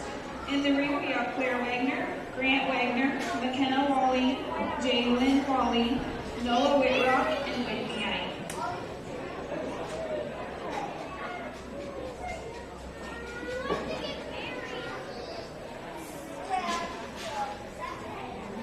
Reminder that we will not be breaking for lunch. We will complete the beef show all the way through.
I'd like to thank a few more of our 4-H Beef Award sponsors: Security State Bank of Southern Calumet and Paulina, Sheldon Feed Mills of Sheldon, Sheldon Livestock Sales, and Sheldon Vet Clinic.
Here in this dairy market heifer division, the young ladies that leads off does so very easily. And again, like those bottom bucket calves, if you're looking for one to put in the freezer, I judged for Iowa State on the meat judging team. We saw a lot of dairy carcasses. They almost all go prime. Almost all of them. Their ribeye shaped like a Van de Camp fish patty, but they go prime, and if you don't care what shape your steak is and just want it to taste good, these dairy cattle aren't all that. This young lady's for a dairy cross has a tremendous amount of top shape in her. Really big and opened up in behind her shoulder, wide out of her pins, very, very correct in terms of the amount of finish she's carrying. I think this calf's going to hang a tremendous carcass. If I was at the auction, this would be one on my short list. The young man that's going to come in second has a heifer that gained incredibly well for him. Gained 3.56, a high-performing one. You can see that in her kind. She's big and stout and cracked open in terms of her muscularity relative to the class as well. She, when you get your hands on her, is more finished than the rest of the cattle in the class. That combination of muscularity and finish needs to work her up into the second hole. The attractive one of those top 3 heifers is the one coming next. You get off and view her from the side. She balances up the best of any. She's the longest and levelest out of her hip. I like that about her. That when you get your hands on her, she just needs more cover to work up higher against those top 2. But I like her overall skeletal build and design from the side. Now, ladies, black heifer that comes next is another one that, again, we like the way she's built in terms of her length and extension. She, too, needs a little bit more cover on her, but when you get your hands on her, she squares up with more shape down her top. She reads fresher over her loin edge when we compare her to the gray heifer that comes next. When the gray heifer walked in, I saw her and I'm like, well, that's the one I'm going to like. She's sound. She's well built when you view her from the side for a dairy cross market heifer. But when you get your hands on her top, she wants to get staler and plainer in terms of that square muscle shape, particularly back over her loin edge. When we get your hands on her in terms of degree of finish, she's farther from her end point than those top 2. Young lady's heifer that comes next is one that if you had a dairy breeding class, she'd be a hammer. Incredibly well built from the side. She is the soundest. She is the nicest balance when you get her from the side. She's the levelest top. But she's also, this is a market class, and she's by some margin the lightest muscle. She's the farthest from her ideal endpoint of any of those that place above her. But a nice set of calves top to bottom. Give those kids a round of applause. So for that class, Whitney Ike walked away with the top of the class, followed by Noah Whitrock. Then we had McKenna Walleen, Jalen Walleen, Grant Wagner, and rounding out the class was Claire Wagner. Class 21, we will have Jacob DeBerg, Drew Whitrock, Cassidy Hortzman, and Cassidy Hortzman, ranging from 1365 to 1490 in pounds. Entry by Jacob DeBerg, Drew Whitrock, Cassidy Horseman, and another entry by Cassidy Horseman.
this set of big dairy cross heifers here, again, we have a heifer that I think surfaces the top fairly quickly in terms of the amount of muscle she carries down her top, out of her hip, down through her lower quarter compared to her contemporaries. She's certainly finished and market ready in terms of her handle, and I think she's a logical place to go ahead and start. Young man's got a heifer that's going to come in here second, follows that class winner in terms of mass and volume and power. I hope she's got a big enough ribeye to go along from a yield standpoint. She's starting to maybe push plenty of cover, and that's where it gets really, really close between her and the calf that's going to end up in second. I like the cut, or in third, excuse me. I like the cutability advantage this third place heifer has. She's leaner in her overall build. She isn't as open up and stout and behind her shoulder. She's got less shape down through that lower quarter than the heifer that places just above her, but I appreciate the cutability advantage of that one in third. The heifer that's coming in fourth here is one that is deep and robust and through her center body. You get off beside her, she gets to be the plainest one and two. And you compare those three that place above her, she just doesn't have as much muscularity down her top out through her lower quarter. The heifer that rounds out, maybe balances up as well as any in the class. She's the soundest structure, she's the longest, she's the levelest, but she's also the narrowest in her overall makeup, the farthest from market ready when you get your hands on her. Let's give those kids a big round of applause.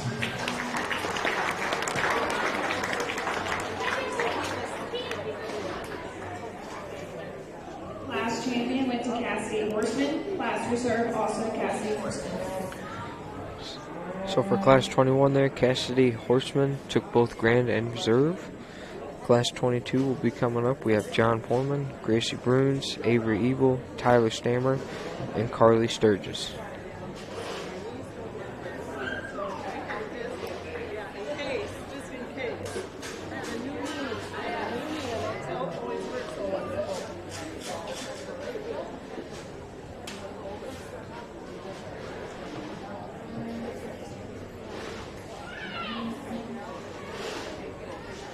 Now in the ring we have Class 22 market heifers. In the ring we have John Herman, Gracie Bruns, Avery Evil, Tyler Stammer, and Carly Sturgis.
Would again like to thank some of our 4-H Beef Award sponsors, Egg Partners of Hartley, American State Bank of Greenville, Animal Medical Centers of Hartley, Beck's Seed of Sanborn, Fairway Food Stores of Sheldon, Hy-Vee Food Stores of Sheldon, Ken's Feed Store of Sutherland, Little Soup Processors of Marcus, Mace Angus Farms of Paulina, and Mace Show Cattle of Heifer.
All right, challenging situation here to sort through.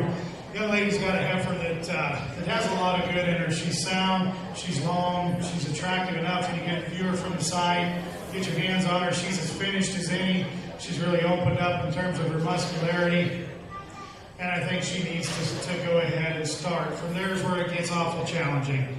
And there's a ready gain rule, and they're good. They need to be. It's especially in years like this where the cost of feed and cost of producing these things is incredibly high. We need to pay attention to rate of gain, and in that there's an automatic red rule if they don't make 2-2. This young man's heifer made 2-1-9. And that's the rule, and it's fine in that running force rule, but that makes an automatic red. And I've done it at other shows where I had that, and that animal was so much better that I went ahead and put her on top, and they all got reds in the class. And in this case, we had a heifer that was deserved to go ahead and win the class by making that gain rule. But this young man's heifer, in terms of just throw away the scale and the paperwork and evaluate livestock, this young man's heifer is a very, very high quality one, and she's just so significantly better in terms of her overall build. Just barely missed that performance line. I think she needs to come up into the second hole and appreciate her for how good she is. If she gained 1-9, different story. But she missed it by 1/100th of a pound. And there's a lot of quality in that heifer. She's just simply a better animal than the rest of them are out here to work with. And don't take that as a ding to you guys. You guys have good calves, and you did have an advantage in terms of performance, but it's not significant versus that other heifer. This calf that comes in next is one that is, compared to his contemporaries, sounder structured, has some muscularity down her top, has some muscularity out of her hip. Young lady's Bronco-faced heifer that's going to come next is one that has an advantage over the one ahead of her in terms of width and dimension and power. But when we watch this one get out and go about the ring, she's not sound enough off either end of her skeleton to work any higher. The young lady that's going to round out the class has a calf that is looser structured than that Bronco face that goes just ahead of her. But when we compare her to her contemporaries in terms of width, power, muscularity, and product, she's by some margin the narrowest one, the lightest muscled one. So tough class to sort through. I hope you can follow my logic there on what we did with those heifers. So Carly Sturgis took first in that class with Tyler Stammer coming in reserve. Went to Carly Sturgis, class reserve to Tyler Stammer. Class 23 will be coming up. We have Kaylee Bruns, Landon Ebel, McKenna Hoffmeyer, Grace Ebel, Carly Sturgis, and Abby Ebel. Ranging from 1230 to 1520 in pounds.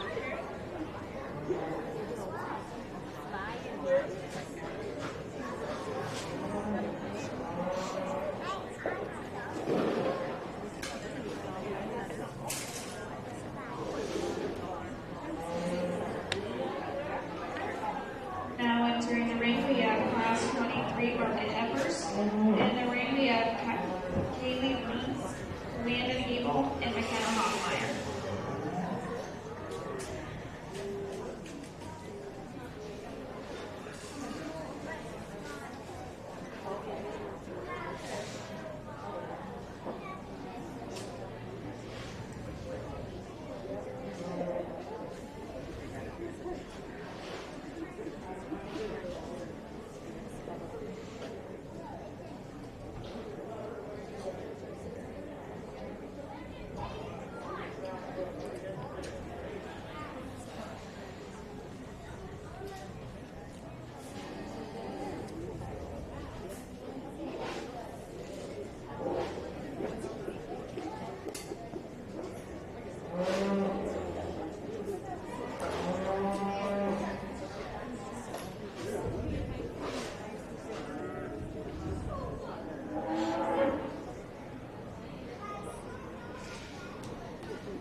this class of market heifers. We've got a nice trio of heifers, but we've certainly got one that rises to the top and does so very, very quickly. This is an excellent market animal, an excellent beef animal. She's big-footed, she's sound-structured, she's tremendously stout from her chest floor to her pins, balances up incredibly well from the side, presented very, very well. A really, really nice one. We'll see how she stacks up here in a bit for our overall market. The young lady's quality heifer that comes in next, I think, is a logical place to go for second. We study them as they travel about the surface of the ring. She's by some margin sounder structured than the white heifer, particularly out of her front shoulder. She's more relaxed in the angle of that shoulder, takes a longer, looser stride off of both ends, but also she's wider in her general makeup. She's wider chested, carries that width back to her pins down through that hind leg, and needs to easily go second for me today. Young man's gray heifer is a big, long-bodied, growthy kind of a female, one that's got tremendous length of spine, will have a cutability advantage over the heifer that places just above her. I just need to see this one move better off of both ends. She needs to be wider from chest floor to pins to work up any higher. But let's give those kids a round of applause. So for class 23, McKenna Hoffmeyer took first, and Kaylee Bruns took reserve. Class 28 was McKenna Hoffmeyer, class reserve, Kaylee Bruns. We will now have class 24 with Grace Ebel, Carly Sturgis, and Abby Ebel.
Now in the ring, we have class 24 still market heifers, Grace Ebel, Carly Sturgis, and Abby Ebel.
Nice set of market heifers here.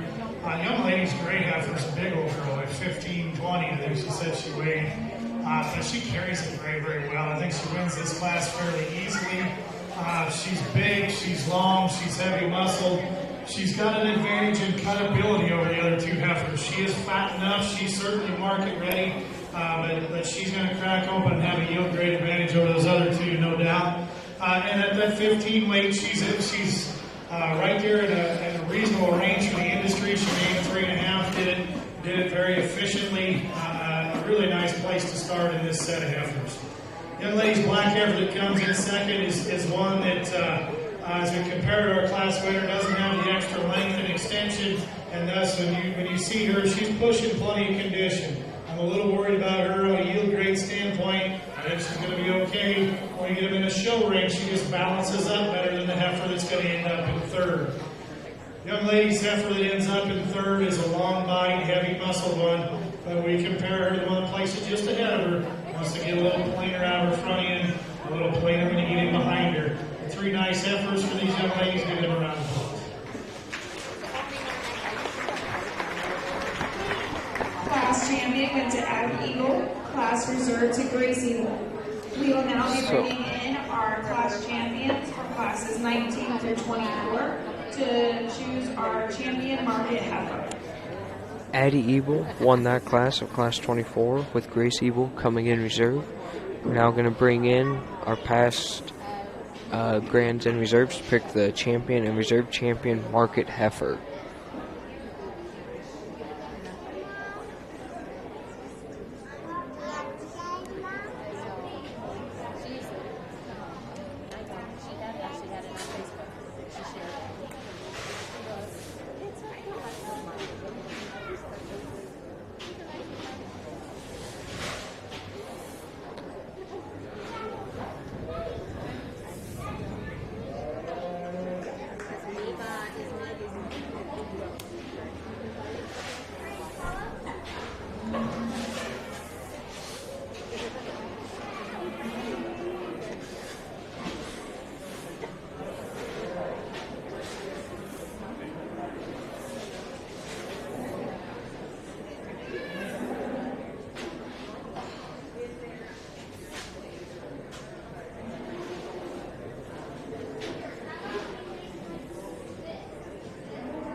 In the ring, we have our class champion market heifers.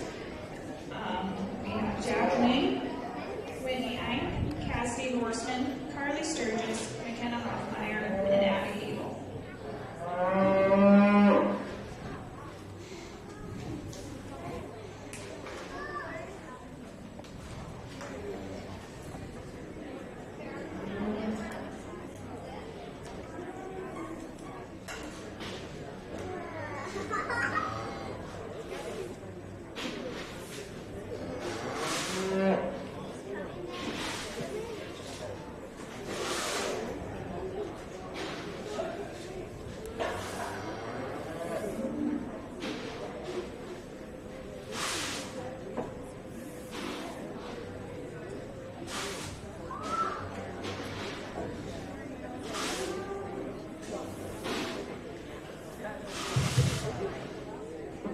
Because we've got some squirrely calves, and I've got my mind made up. I'm going to move fairly quickly here. A few kids out here that are having some trouble with their calves, get familiar with the show stick. That comforts those calves and relaxes them. That'll help you out tremendously. But we get out here and pick our champion market heifer. I think everybody all around the ring can agree with me. We have one that's fairly lead out here. The young lady's black quality heifer raising. Grand went to McKenna Hoffmeyer. Grand champion Market Heifer went to McKenna Hoffmeyer.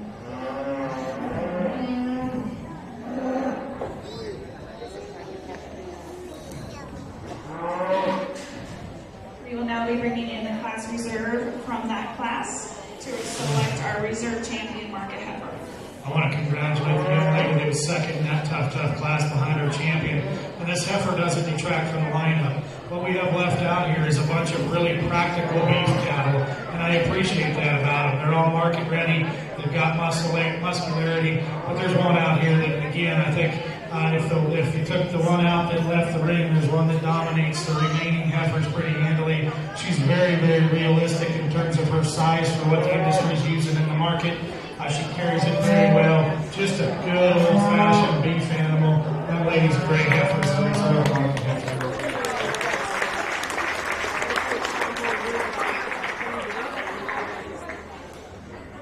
Your reserve champion Market Heifer went to Abby Eagle. Congratulations to McKenna Hoffmeyer and Abby Eagle. Reserve went to Addie Ebel. We will now have Class 25 Market Bottle Bucket Calf Steer classes with Ryan Fuller, Jewel Hoffman, Jack Lang, Caden Whitrock, Madison Fritz, and Emma Beck. Ranging from $10.10 to $14.95 in pounds. Good morning, everyone. I would like to recognize a part of the beef show that is no longer with us today. Merv was a large part of our beef show. You can see him doing anything from pulling entry cards to starting the cattlemen's grow early Tuesday morning. He enjoyed watching each and every one of the kids that walked in the fairgrounds. Earlier this year, Merv lost his long, hard battle to cancer. Thank you, Merv, for all your help and your hard work through the years. Us present and past 4-H'ers really appreciate all that you did for us and the impact you made on each and every one of us. Another man who is still with us is Dan Hunt. Dan has been a member of the Fair Board for many years and is slowly stepping back from his superintendent spot of the Beef Board. Throughout the years, Dan has spent countless hours setting up, making phone calls, and preparing the fair to be as perfect as it can be. You can find Dan usually in the beef barn, as it's one of his favorite places to be. But you can look anywhere else on this fairgrounds and see his bright smile as you can see it miles away. As Dan continues to be a member of the Fair Board, we'd like to say thank you for everything you do. Even when you think it's too hot for a job to be done, Dan Hunt will sure be the one to make sure it gets done to completion. Thank you, Dan, for all your hard work through the years. I promise it's never gone unnoticed. To all the 4-H'ers still in the ring and around the fairgrounds, as the fair continues, please remember to thank each Fair Board member and volunteer that walks through this grounds, as it takes a lot to plan this fair and make all these events happen. Thank you.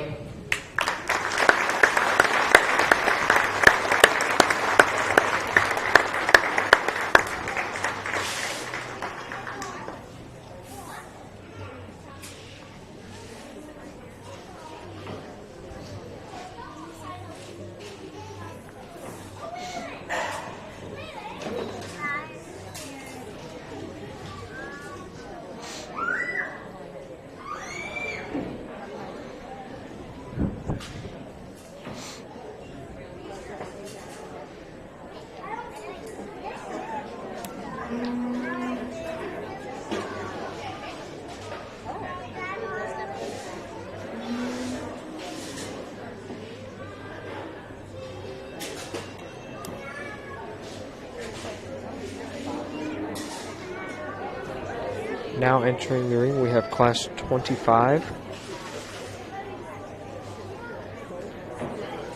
Brian Fuller, Jewel Hoffman, Jack Lang, Caden Whitrock, Madison Fritz, and Emma Beck.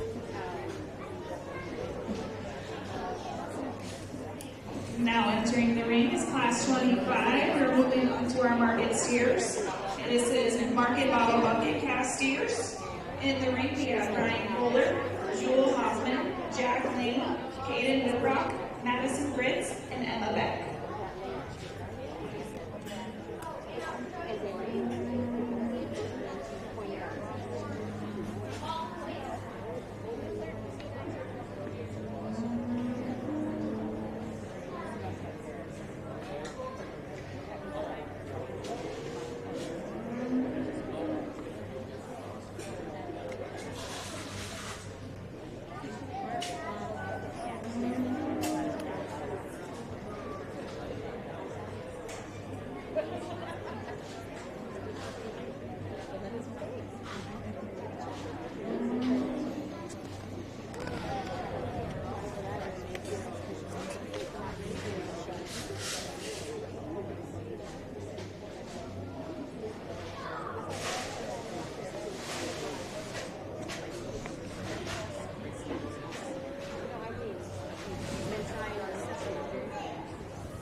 O'Brien County Egg Supply of Primgar, O'Brien County Cattlemen's Association, Olson Angus of Hartley, Poet Biorefining of Ashton, Savings Bank of Primgar, Hartley, and Lake Park, Security State Bank of Sutherland, Calumet, and Paulina, Sheldon Feed Mills, Sheldon Livestock Sales Incorporated, and Sheldon Vet Clinic.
The young lady's steer that's going to lead off this bottle bucket division. As I told my little bottle bucket story, these things can get up in flat grow too when they get the opportunity. Game 4-3-4.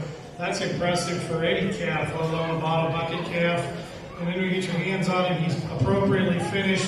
He's got the most muscle shape out his top and out of his hip of any. You can combine his performance advantage, his muscularity advantage, his degree of finish. That calf needs to win this class and does so very easily. And again, if you're looking for one to put in your cooler, put any of these bottle bucket calves most likely, but put that one on the short list. Young man steer that comes next follows our class winner most closely in terms of his type and kind. The big, rugged made steer got lots of mass in his center body. I think he comes up into second due to that little extra muscle shape he has in behind his shoulder compared to the remaining calves in the class. I would like to change him in terms of his balance. He wants to get up in his top line, drop his hip.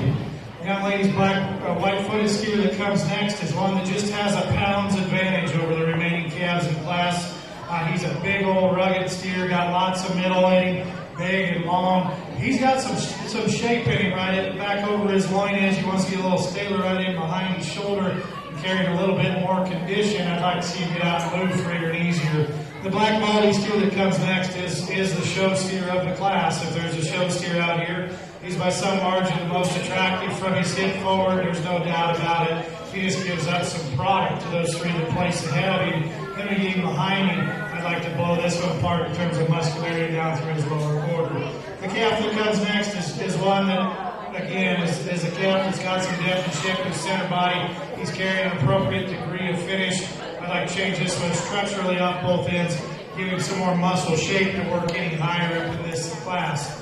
Young man's calf that rounds out is one of the sounder structured ones off his hind tube of any in the drive, but as we watch him go out of his front end, he wants to get really open his chest and over his knee, and that's probably manifested itself in his performance relative to his contemporaries. He's given up a lot of pounds here today, and just needs to work into where he does. But nice set of calves, really impressive gain on some of those top end calves for bottom bucket calves. Let's congratulate those kids.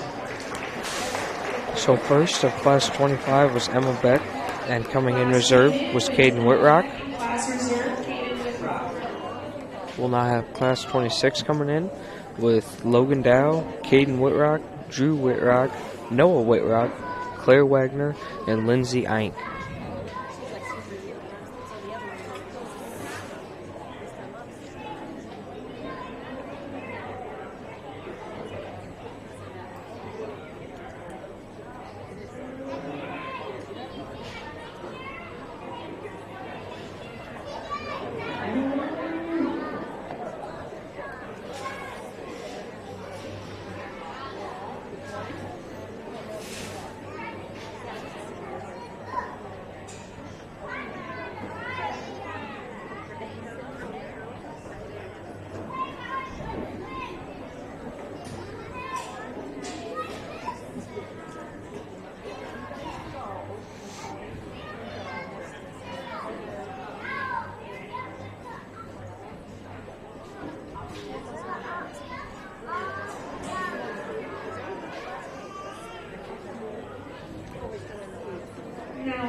dairy beef cross steers.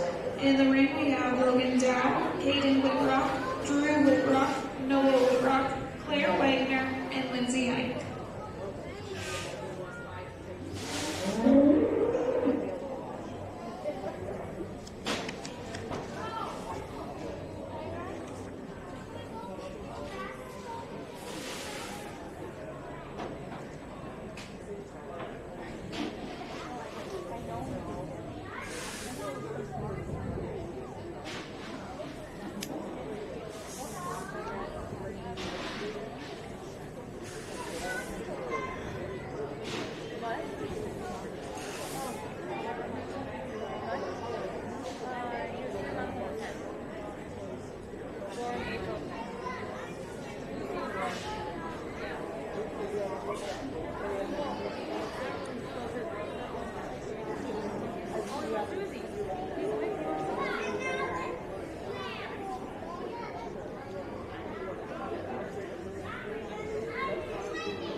Today we will complete the beef show through.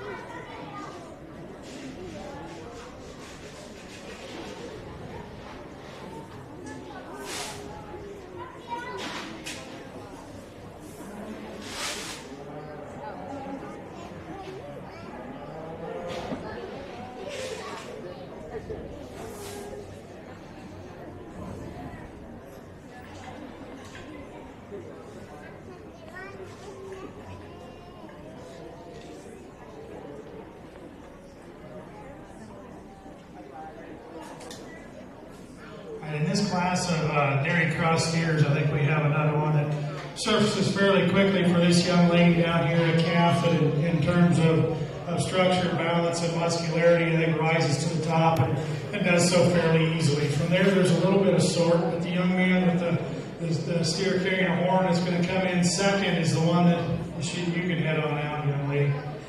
The young man that's carrying a horn there comes in second, so a calf that when you get your hands on him, he squares up with more muscle shape than the one that comes in just behind him. He's more bold and robust in the curvature of his rib cage up over the top, carries more width back over his hooks and pins, just more meat product in this one. He needs to come up in the second hole. The big steer that's going to come in third here is one that again has some grow, has some length and some product in him. A calf though that compared to those top two, getting right behind his shoulder wants to get a little flatter and plainer in terms of that muscle shape. But his structural advantages just need to keep him up over the steer that comes next in class. The white-bellied calf that's going to come fourth here, excuse me, that'd be fifth. Not fourth, switched with Dad, fooled me. But the white-bellied calf that's going to come in fourth here is a calf that I do prefer his muscle shape running behind his shoulder, the one that places just above him. As we watch him travel about the ring, it gets really upright on both ends of his skeleton. I just like to see the sounder structure. I do like this yellow calf coming in next, perhaps a shot more than a few of the steers in place ahead of him. He's just simply given up too many pounds to work any higher in his class today. I like the top shape that he possesses. He's just flat too light. the calf that's going to come round out the class for us as we can watch him travel out the ring. He needs to be changed off of both ends of the skeleton to work up any higher. But let's give those kids a big round of applause. So first in Class 26 was Lindsay Eink with reserve going to Noah Whitrock. We are now going to start our lightweight steer division with Class 27, starting with Ryan Fuller, Peyton Morton, McKenna Hoffmeyer, Chris Fries, Aubrey Bruns.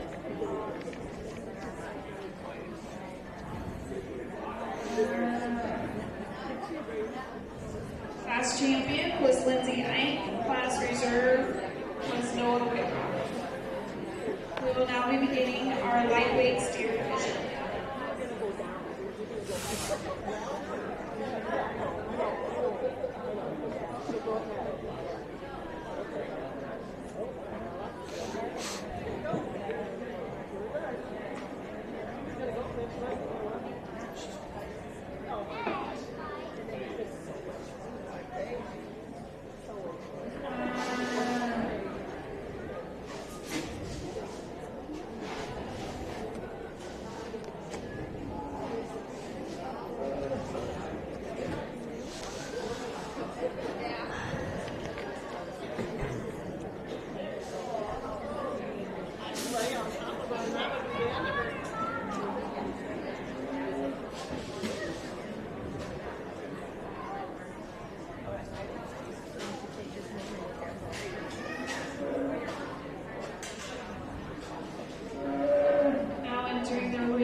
Class 27 of market steers. We have Ryan Fuller, Peyton Morton, McKenna Hoffmeyer, Chris Fries, and Aubrey Bruns.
To Dennis Rado Paulina, who donated $150 to the overall beef champion and $100 to the overall beef reserve champion. Thank you, Dennis.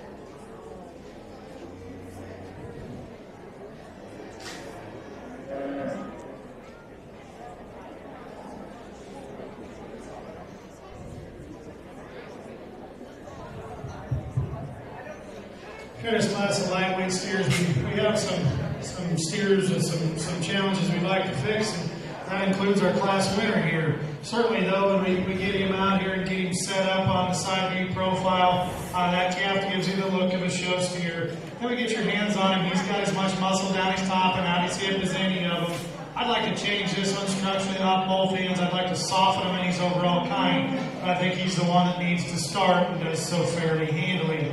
The young lady's calf is a logical second. You put the ready gain stuff aside, he's still a logical second. He's a practical beef steer. He's sound on the ground. He's deep and bold in his center body. You get your hands on him and he's finished. He's market ready today. He's not a huge one, but for the carcass he has, it's ready to go to the rail. The young man's calf that comes out next is one that I like a lot of things about when you view him from the side. He's long, he's level, he's extended out of his front end. He's got some shape and muscularity down his top and out of his hip. He's far from his ideal endpoint, though. You get your hands on him, he's really raw in terms of his finish. And then again, we'd like to see him have a shot more performance. The calf that comes next is a flashy one. There's no doubt about it. I can see why the young man selected him last fall when the project started. A calf that catches your eye out through his front end. He's got some squareness and some shape. He, though, has some performance issues today. And then when you get your hands on him, he's really raw and bare. There's not a lot of product working down the top of that one. But his structural correctness still needs to get him up into the spot he's in.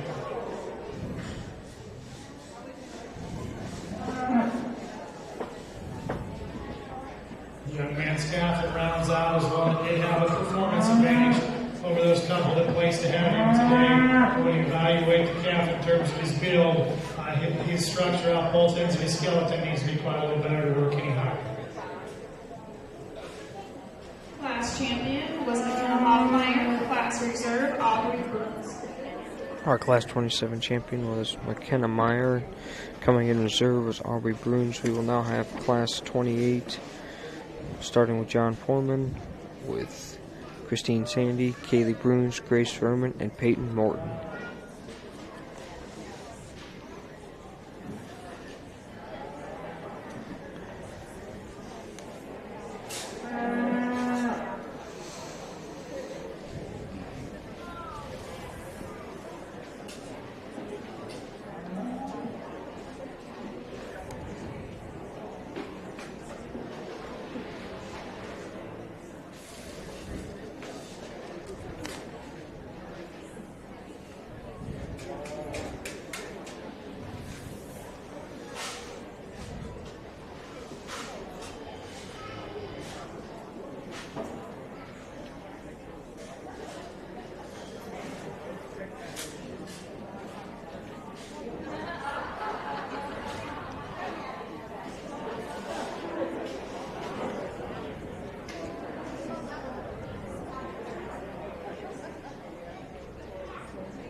Now in the ring is Class 28. We have John Herman, Kirsten Sandy, Kaylee Bruns, Grace Furman, and Peyton Morton.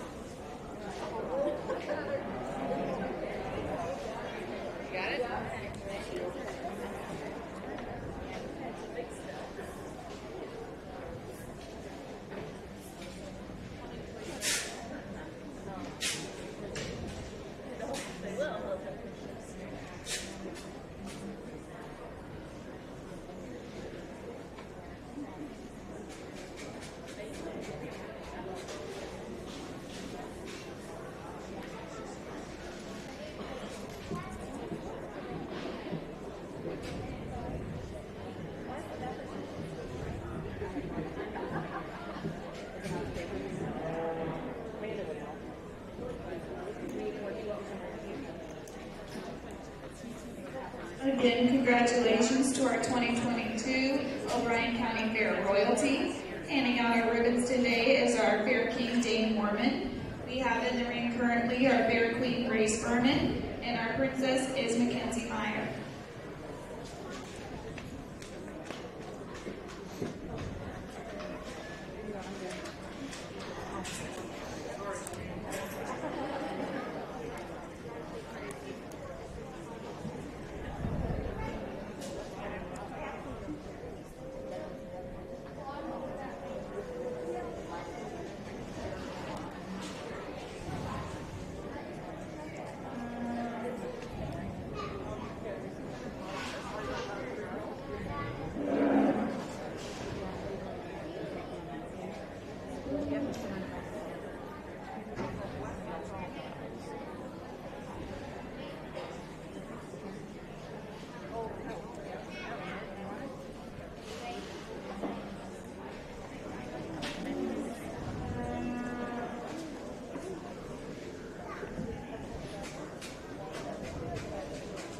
Here in this class of steers, a pair of steers surface to the top fairly quickly.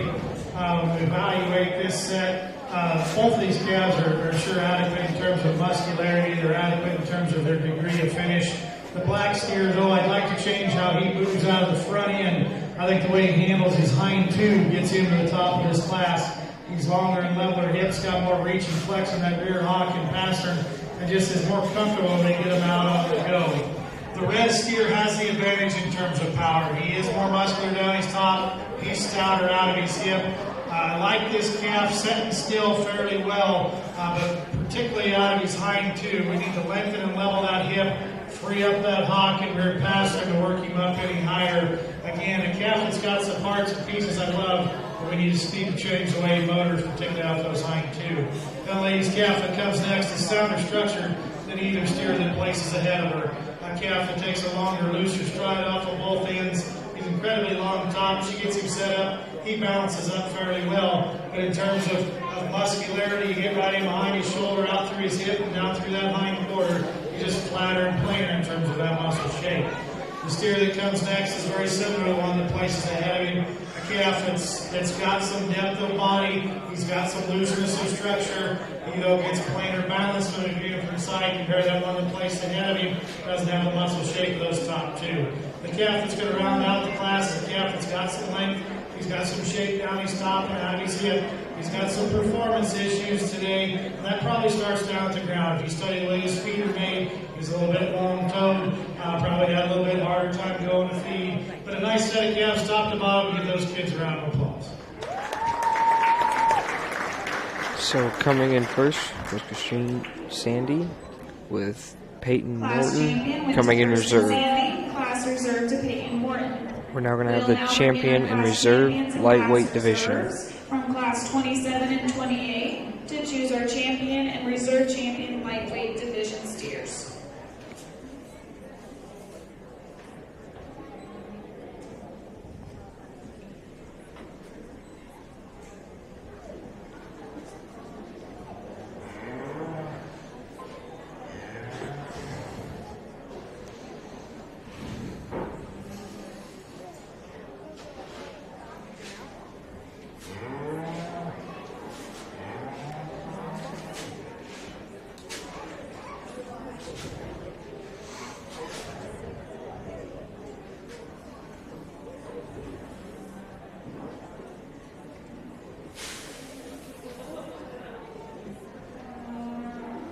In the ring, we have McKenna Hoffmeyer, Kirsten Sandy, Aubrey Bruns, and Peyton Morton.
Give our lightweight steer exhibitors a round of applause.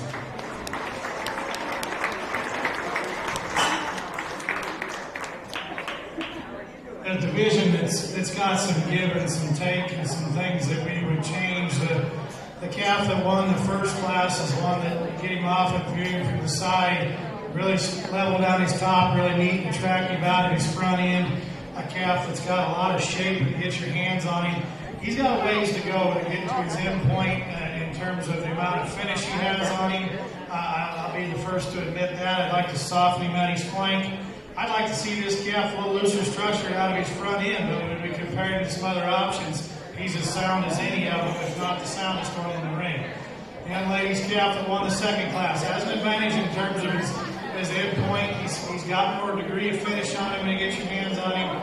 He chews a calf that opens up with some muscularity down his top and out of his hip, where we, again, would like to change him. He really wants to get the struggling out of his front end, but he won that class based on the way that he could use his hind leg more efficiently than the red steer that's out here. The red steer that would be one of the three that are kind of in the mix for contention is a calf that is the most correct in terms of his degree of finish. He is the most muscular down his top and out of his hip, but he's also the one that's the most restricted off of both ends of his skeleton when we ask him to get out and go. So a division that's got some challenges to sort through and work your way through. But when you get these two steers out side by side and compare them down here, that won their two classes, I think they're both, this is the lightweight division, and these other two are getting up towards their end point. I know today's probably not this steer's end point, but if you get him out here and really compare him, he's a higher quality animal. He's sounder structured, he's square, he's level, he's super attractive. Does he need some more time? He certainly does, but he's better built than the other two options we have out here. Has just as much muscle down his top and out of his hip. The Class 1 steer will be our champion lightweight, and the Class 2 steer will be reserved.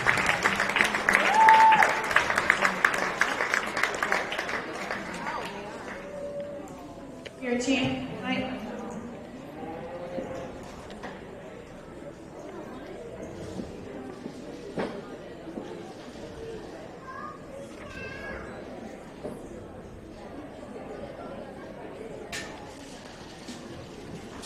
Your champion lightweight division steer was McKenna Hoffmeyer. Reserve champion lightweight division steer, Kirsten Sandy. Congratulations. So our champion lightweight division was McKenna Hoffmeyer, and our reserve was Caitlin Sandy. We are now going to move on to the medium weight steer division with Class 29, Jackson Albert, Caitlin Fries, Justice Freck, Madison Fisher, Mitchell Fisher. We'll now begin our medium weight steer division. In Class 29, it'll be Jackson Albert, Caitlin Fries, Justice Freck, Madison Fisher, and Mitchell Fisher.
steers up here at the start, and to be honest, I that the calf is going to come in second, and that big old boy comes strolling through with that mullet flowing like Fabio, and pretty good old black and white steer. It was majestic when he's coming. I couldn't really make out what was coming through the door, but I'm like, man, that was like a scene out of a movie.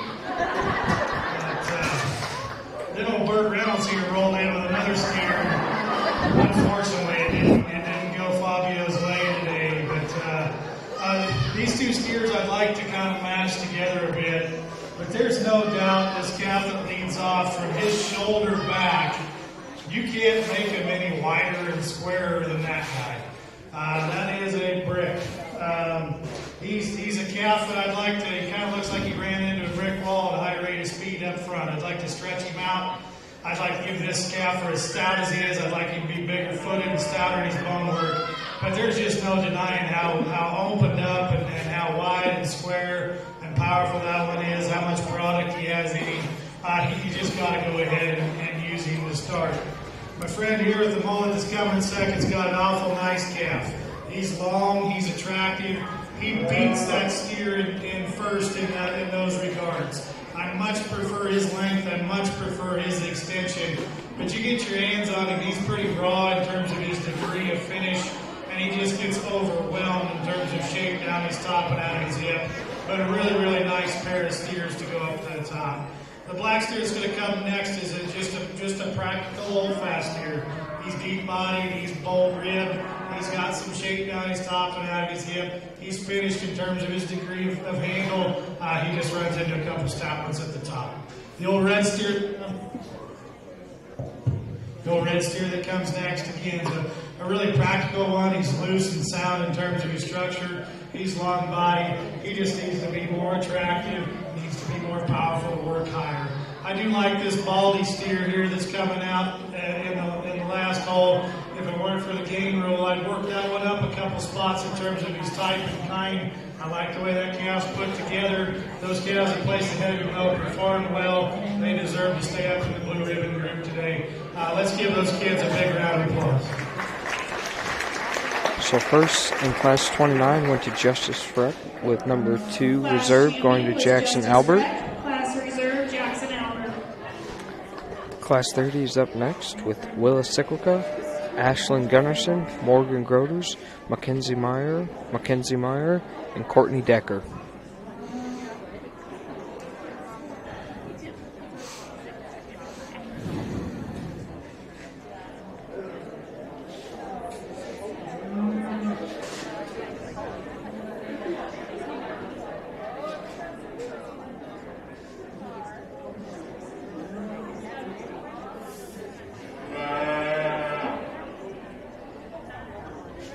Now entering the ring is Class 30 of our medium weight market steers.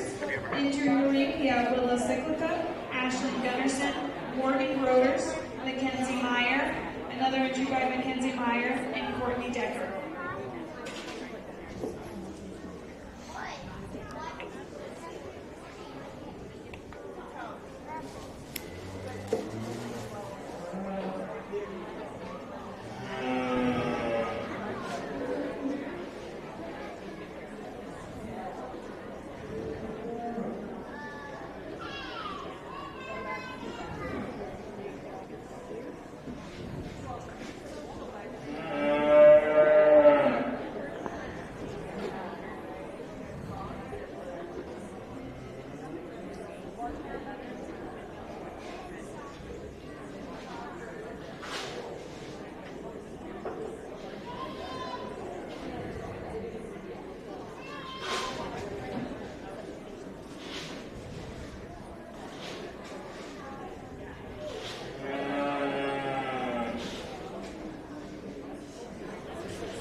I've been going bottom up most of the day, but in some of those classes we needed to slide some animals together so we could compare the top end, but I think in this particular set, the top two steers popped out very quickly, but the top one I think is fairly easy to grab a hold of. A calf that's incredibly attractive when you view him from the side. He's big and powerful and bold, he's center body, he's super sound off both ends of his skeleton.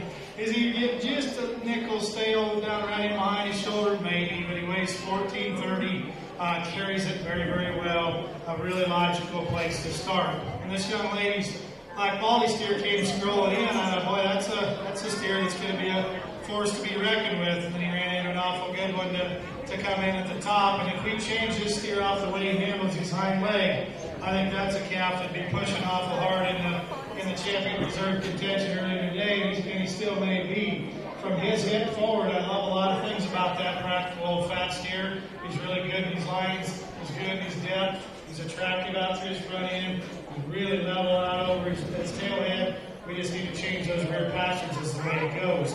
Structure's what moved this yellow steer up a hole. As we watch, this is just a big old rugged loose mane steer. He's big-footed, he's sound off from both ends. A calf that's really practical in his overall build, and he needs to work up a spot.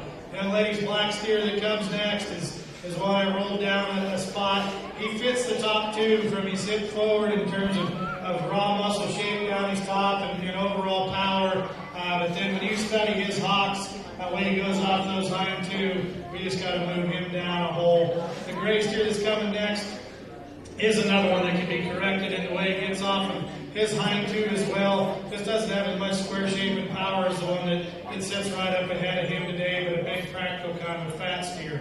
Much the same for the one that rounds out a long body, level made one that just needs to be blown apart in terms of muscularity down his top and out of his hip. Needs to change the way he handles his left hind as well. But a nice class top to bottom, a couple of real good steers up there at the top.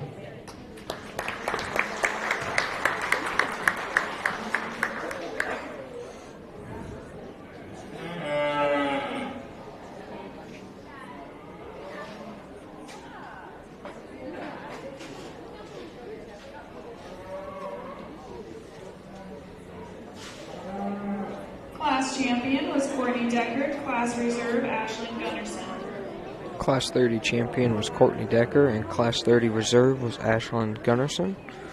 We're now bringing in the winners for the champion medium weight division steer, and then to pick the reserve champion medium weight division steer. We are now bringing in our class champions and reserves from classes 29 and 30 to pick our champion medium weight division steer.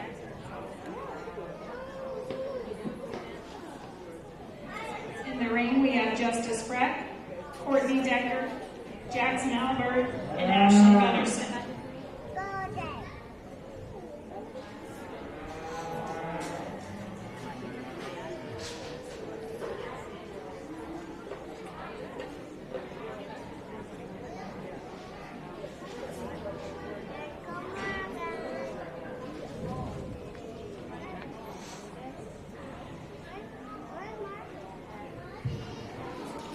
Put our hands together for our medium weight division steers.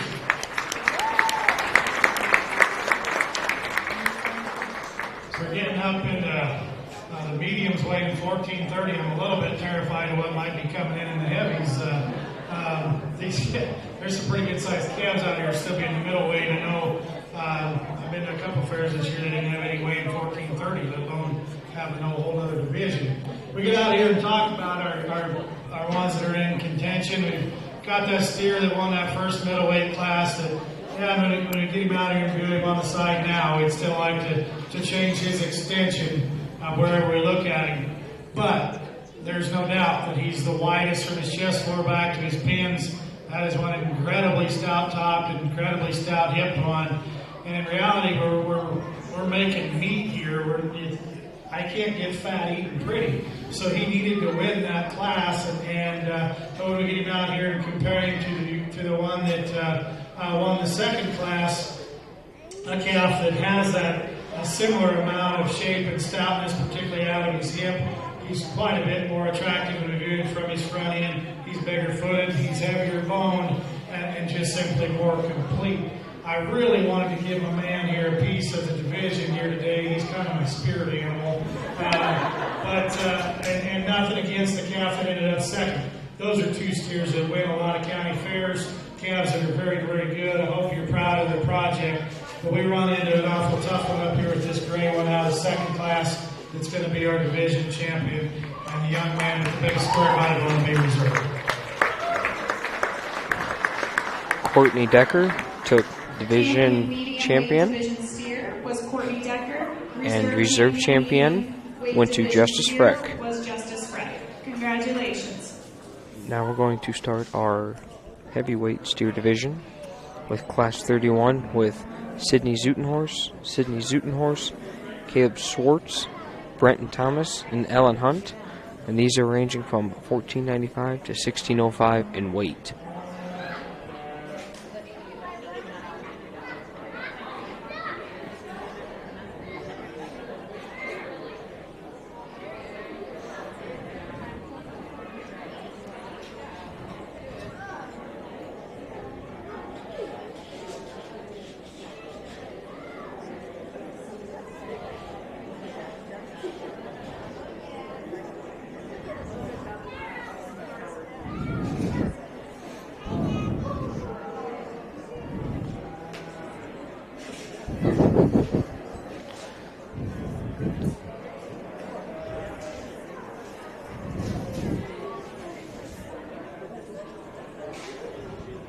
We will now begin our heavyweight market steer division. Entering the ring, we have 2 entries by Sydney Zutenhorse, then Caleb Schwartz, Brenton Thomas, and Ellen Hunt.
This class of heavies, another really good set, and another really good set of steers, and we're getting up into some bigger weights, and trying There's another class yet to come, and that's borderline terrifying. But this big black and white steer weighing 1560, I mean, that's okay. He carries it, and the number of them that are going to kill right now out of feed yards that are weighing 16 and a half is unbelievable. So he's not too far out for me. I mean, he's certainly getting up there, but he carries it well. Calf has got a ton of shape, balances up really well. He could be a little looser structure, but he didn't go to 1560 if he wasn't functional in his stride. Young man's black and white one that comes next is another calf that for his size, super sound, super correct. One that's got tons of muscularity, balances up very well. Just run into a nice steer up at the top. We're going to switch these two. The young man's baldy's going to come next in class. A calf that balances up just a notch better than the steer that places just beside him. To give him a second look, he's more uniform in his depth from flank to flank. He's a little looser in his structure, a little cleaner out through his front end. Another calf that comes being very well for this young lady. A big, broody, a big, bold, practical kind of steer. Lots and lots of product. Has more square shape than the one ahead of him. I just like to see him a little more attractive when viewed from the side.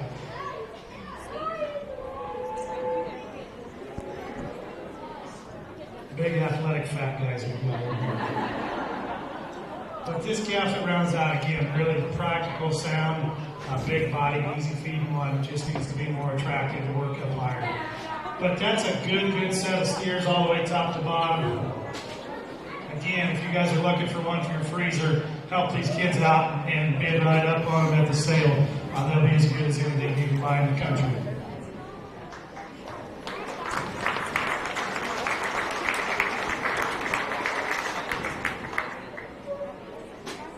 Class champion was Brenton Thomas. Class reserve, Caleb Schwartz. So for Class 31, Brenton Thomas walked away with that class, and Caleb Schwartz came in reserve. We're now going to have Class 32 with Will Cyclica, Sydney Zutenhorst, Jewel Hoffman, Ellen Hunt, and James Beck.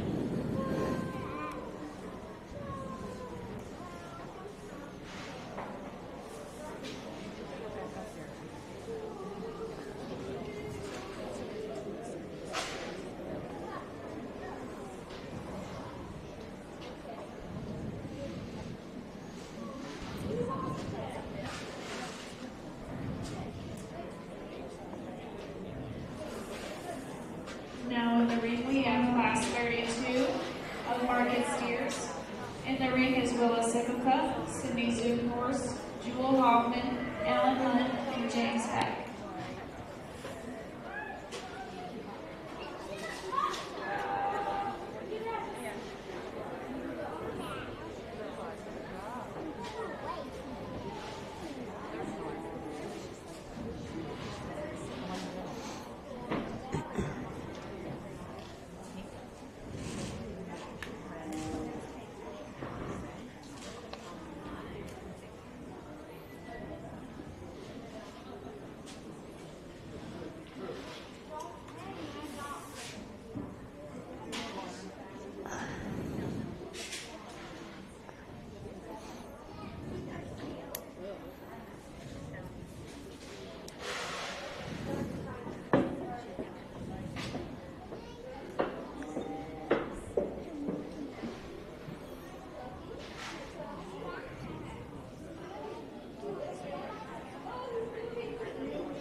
good set of steers top to bottom.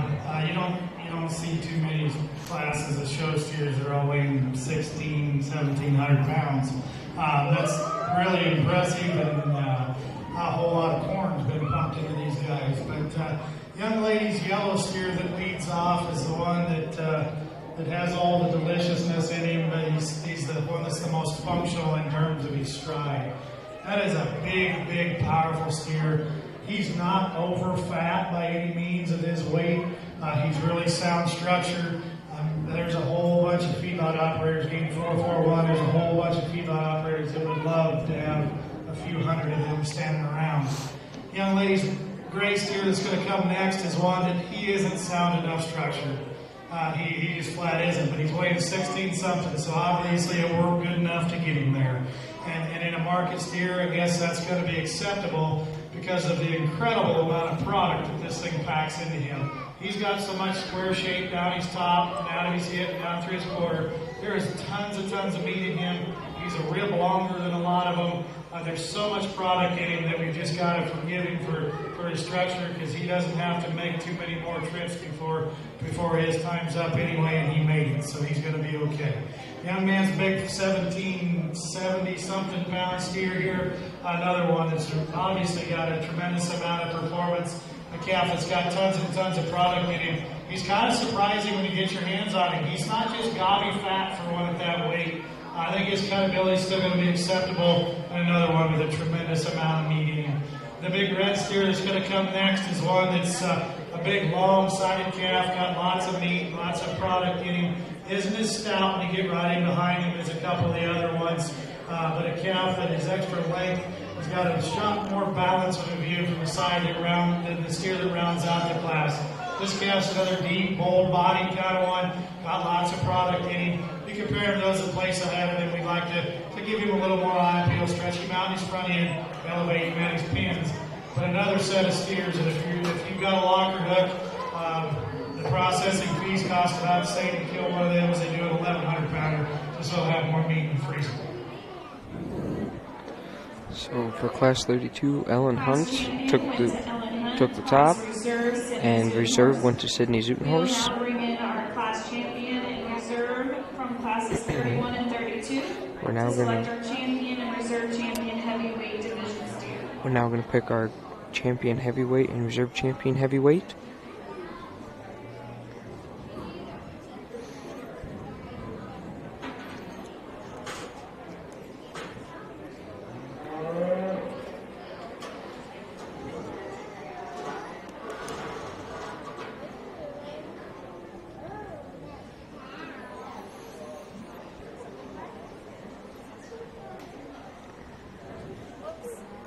In the ring now we have Brett Thomas, Ellen Hunt, Caleb Schwartz, and Sydney Zutenhorst.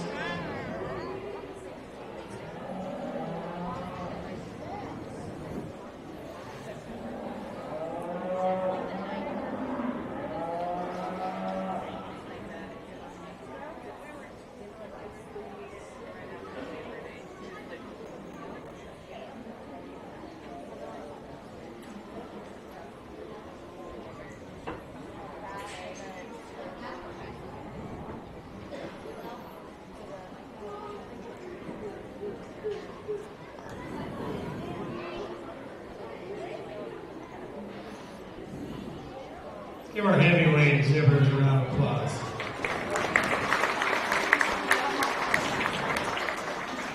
All these heavyweight steers, I'm going to be expecting the feed dealer to be hitting it hard at the sale.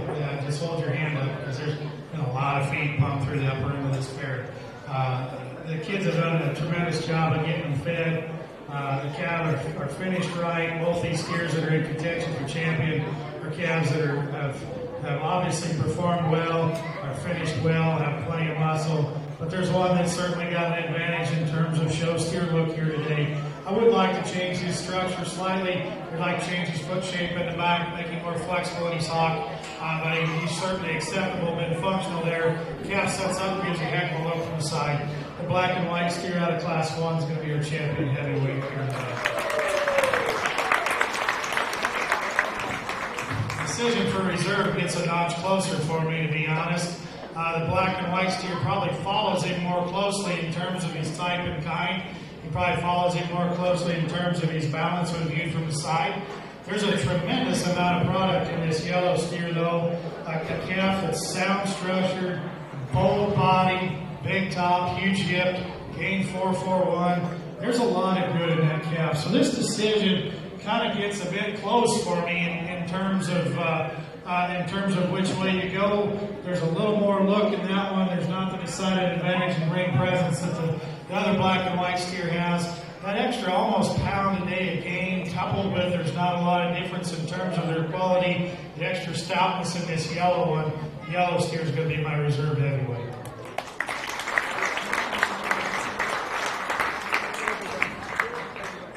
Champion heavyweight steer went to Brenton Thomas. Reserve champion heavyweight steer was Alan Hunt. Congratulations. Champion heavyweight division steer went to Brenton Thomas.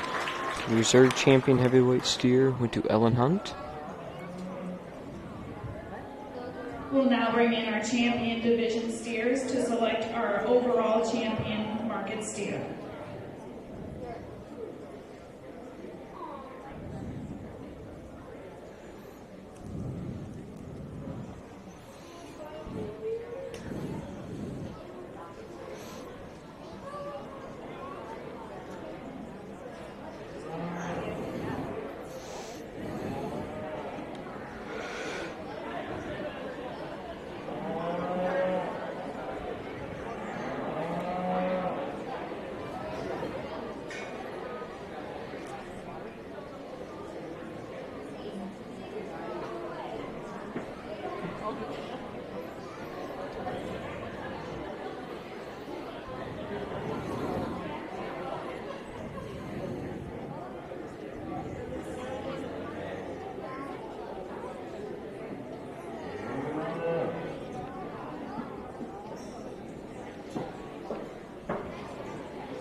Let's give all our market steer exhibitors a big round of applause.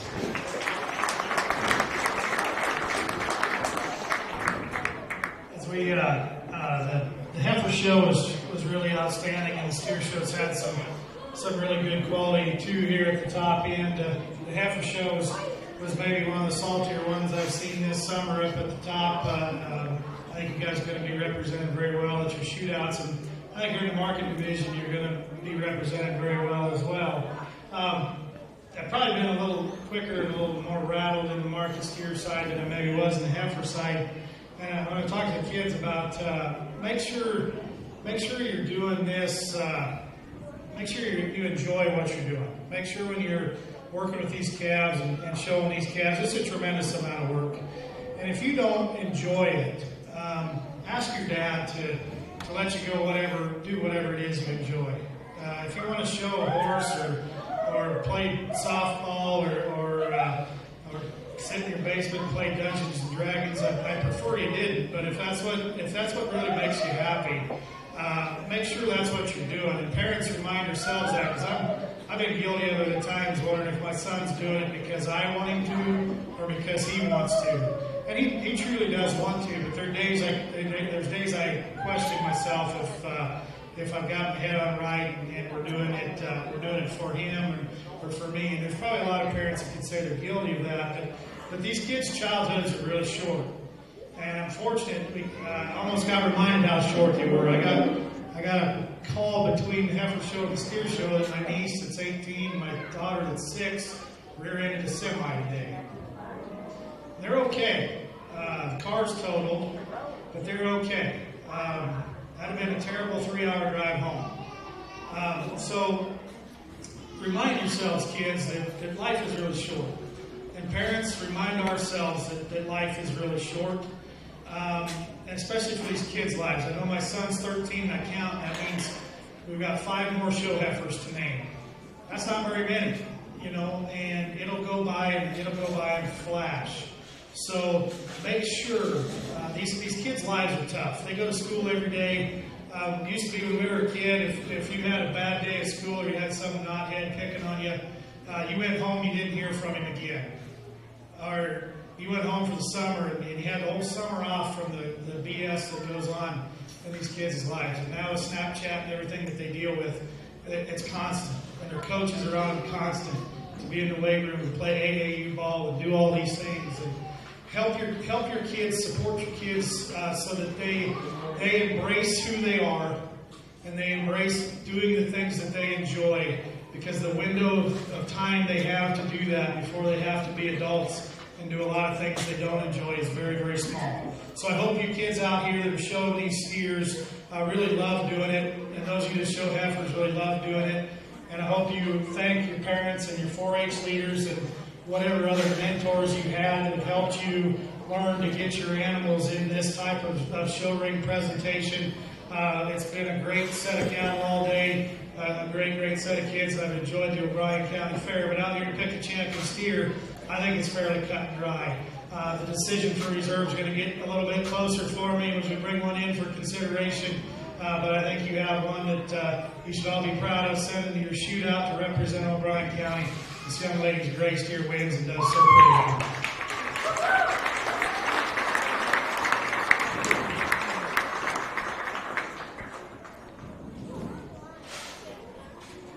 Overall champion market steer went to Courtney Decker. Will now bring in her class reserve. Overall champion market steer went to Courtney Decker.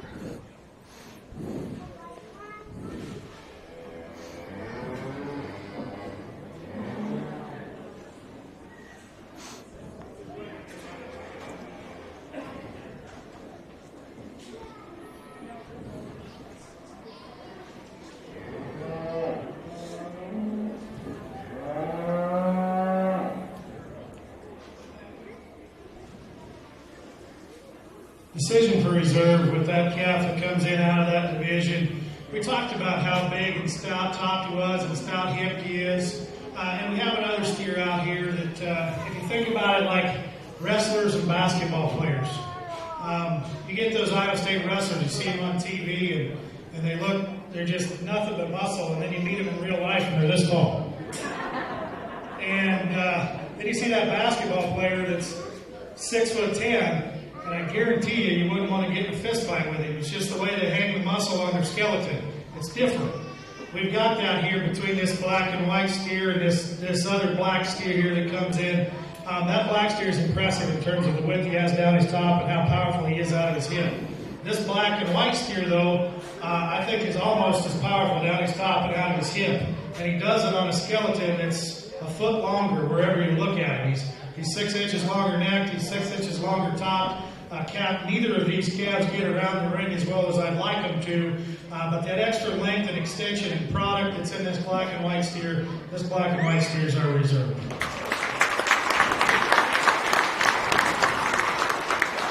Reserve champion market steer went to Brenton Thomas. Congratulations. Brenton Thomas Courtney was our and reserve champion market steer.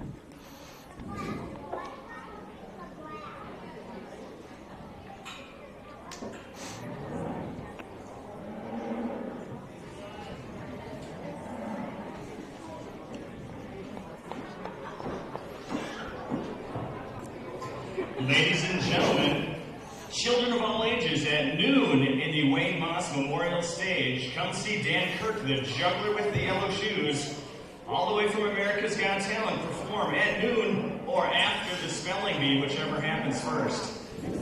12 o'clock, big show.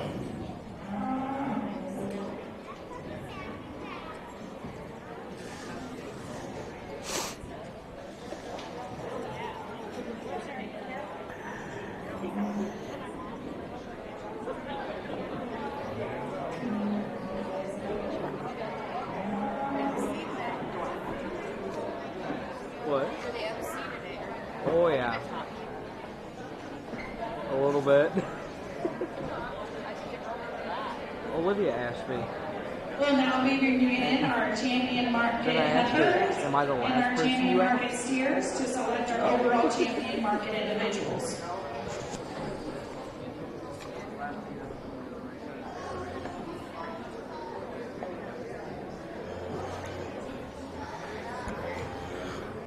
We're now going to be picking our overall champion market animal. We have Courtney Decker and McKenna Hoffmeyer.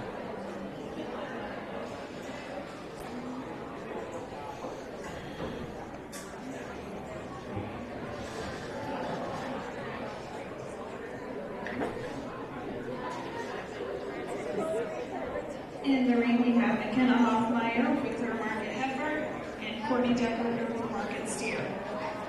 Again, a special thank you to Dennis Reed of Paulina, who has donated $150 to the overall beef champion and $100 to the overall beef reserve champion. Thank you, Dennis.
Left the microphone in my pocket. I'm glad I didn't have any accidents here. It was embarrassing.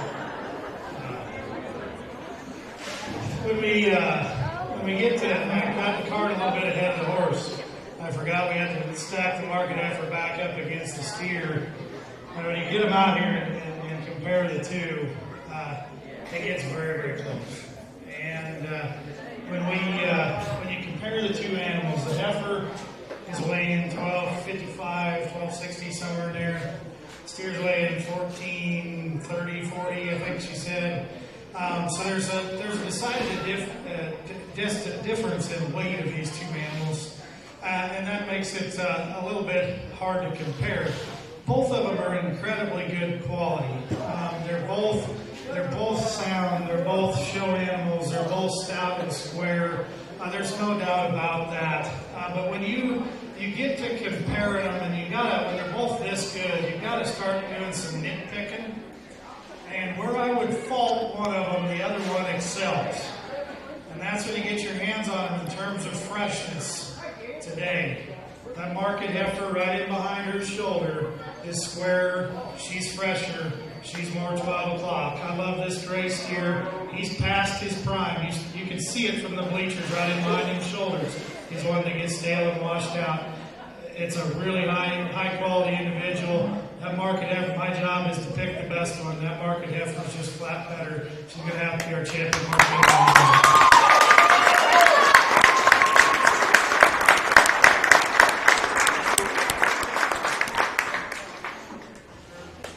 Obviously, that being said, the steer is going to be our reserve overall market animal. Incredibly high quality one. Overall champion market animal went to McKenna Hoffmeyer. Reserve Rights here. went to I'd love to show him myself, but Courtney runs Decker. into a tough market heifer there today.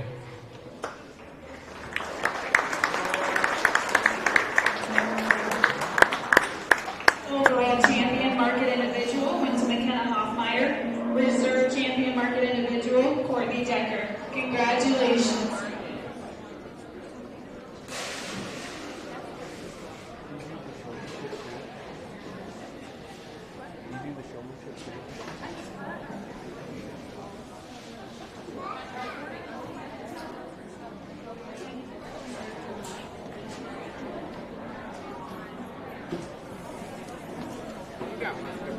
Before we begin showmanship, we are going to do Beef of Merit.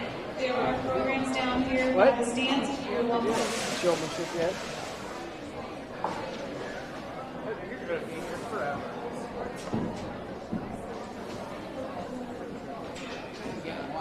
What? You go get lunch.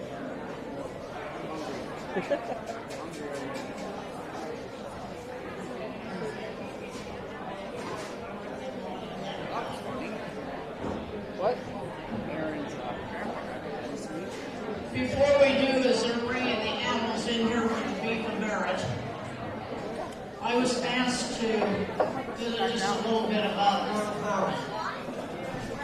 And I want you all to take a minute here of silence, at least 30 seconds here, in memory of Merv.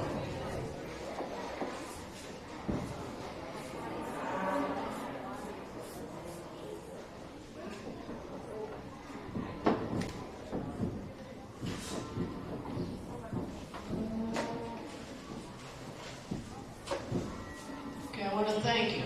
Now, Stephanie, I want you to come out.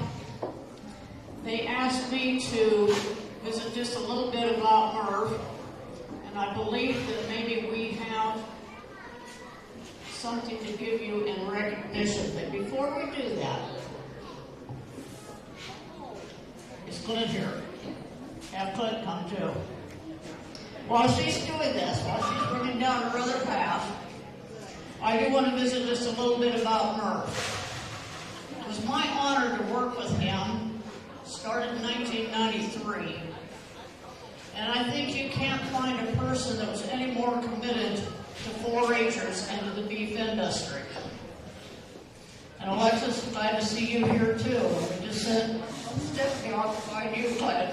So, if you didn't know Merv, I want to share just a little bit about him. He had a passion for the beef industry.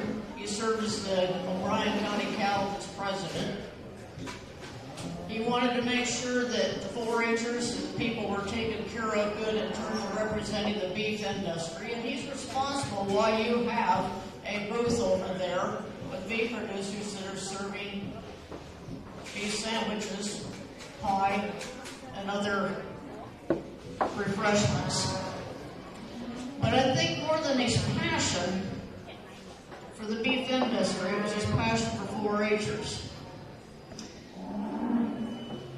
Merv was one who thought with his heart, and he took it seriously. He held, I don't know how many workshops for 4-H'ers. He was committed to having carcass contests for those 4-H'ers as well. He was one who was passionate about the pen show and about the carcass contests and making sure that all 4-H'ers, regardless of whatever kind of animal they had, that they were bringing whatever division, bucket model, whether it was second year returning, whether it was heifers, feeders, market steers, he was adamant to make sure that everybody was represented. And he was adamant about those 4-H'ers. More than once I watched him in here when he was working the show ring, putting his hand up in front of the nose of the calf to help the 4-H'er make sure that they stayed in place. And they did, sure enough. With that, we have a plaque here. And I want to, it's being presented It says, in honor of our fellow board member and friends for 18 years of outstanding service to the Bryan County Fair and 4-H and FFA youth, always in our thoughts, and it's in memory of Merv Herman. Clint, Alexis, I want to make sure you have this and share this with your family.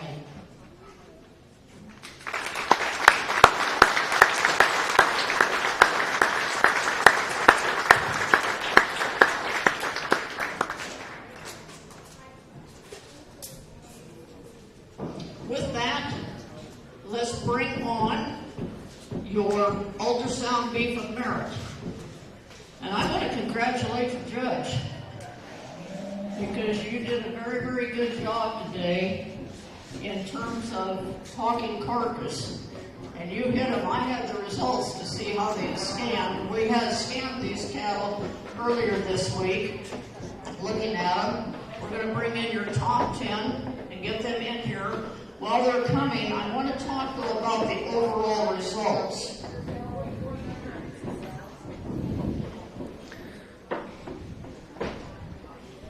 So they're going to be bringing in the beef of merit cattle. You talk about having some good quality beef to eat. Well, they certainly did. In fact, even our ultrasound technicians down in Angel were reading the scans, wrote back to me this morning and said, a high marbling set of cattle.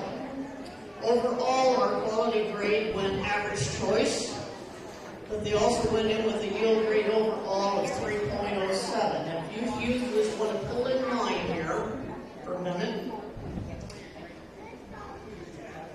we had good ribeye areas at 14.76 if they came in.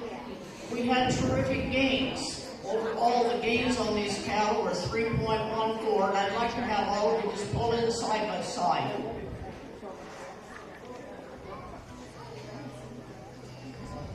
Average fair weights were 1342, but we had weights that run up in there into the 1755 and on down, but most of them were market weight cattle that we were looking at.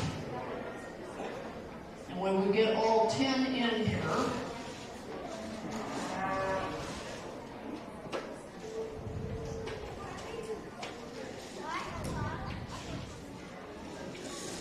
we will present the results. With that said, I do want to tell you there was some variability. We had marbling that run from a low select all the way up to a prime. And we had fat covers that ran all the way from 3/10 up to almost 1 inch and 4/10. And we had carcass weights running from 625 on up to 1,107 pounds. And if you have the sheet on the carcass, at the bottom you will see the grid on the second page, the back side. You'll see the grid that we're using. We're at a unique time right now in the industry where we're looking for marbling, and it's being paid for. We have prime premiums right now that are running $18 a hundredweight. And I think maybe now we have all 10 with that in 10th hole. I'd like to have Cindy Zutenhorst, Cindy had 2, bring out her market steer that would have been $44.95.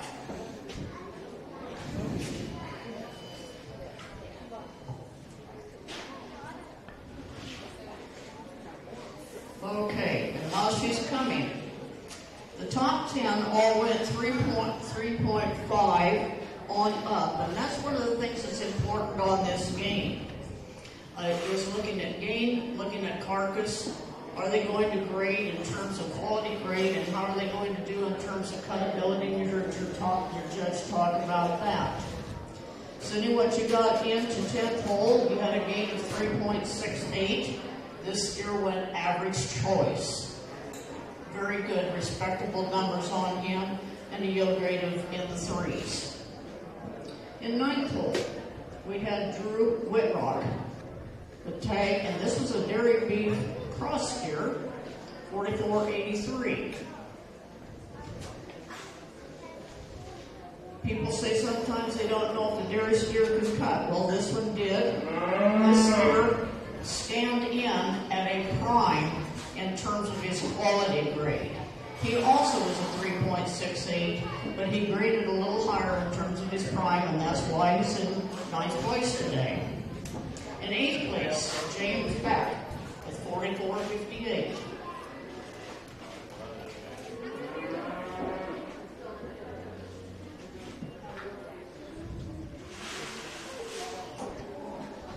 James brought you a big one, 1,775 pounds, but not to be deterred, this steer, because he is big, is because he gained 4.38.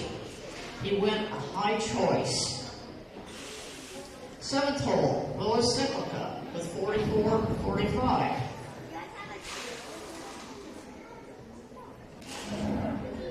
Willa had one that gained 4.93, 7/10 of an inch of fat, average choice, and a yield grade 3.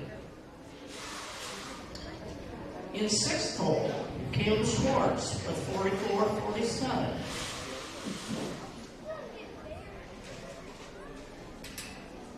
When you heard your judge talk about stakes, you can believe that this one's going to have a good stake on him. 17.8 square inches. He went, because of that big ribeye, he went a yield grade 1. In 5th hole, Claire Wagner with a dairy beef cross steer, 44.34. This one had a gain, a little higher, 4.11. Went low choice, a yield grade 3. 3rd hole, Ellen Hunt.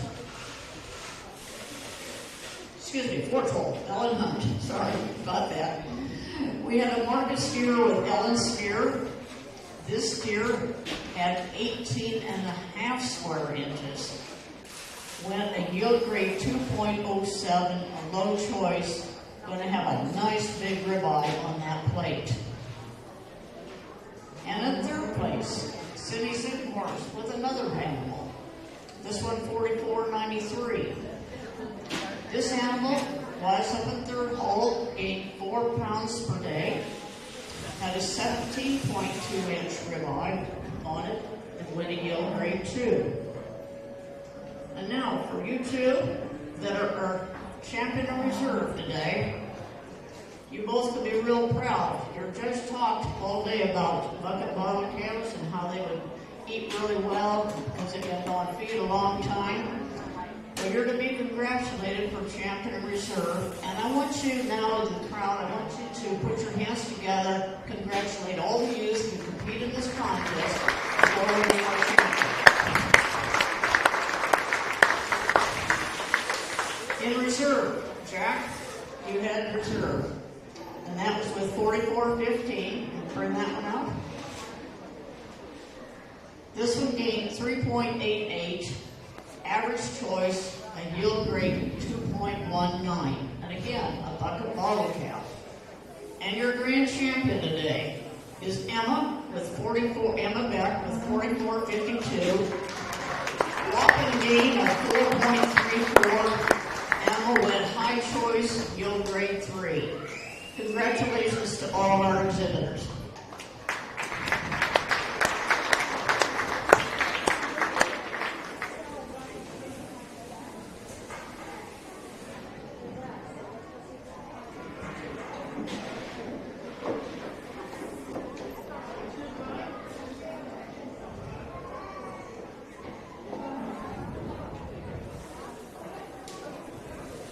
We'd also like to recognize the top 3 rated gains. In 1st place was James Beck with an average daily gain of 4.38 pounds per day.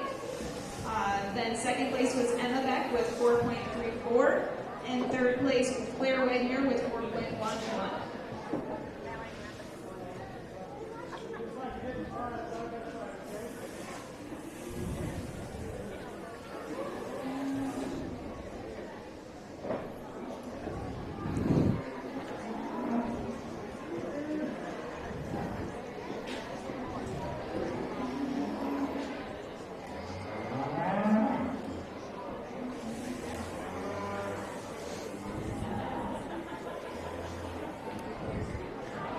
Now entering the ring is Senior Showmanship.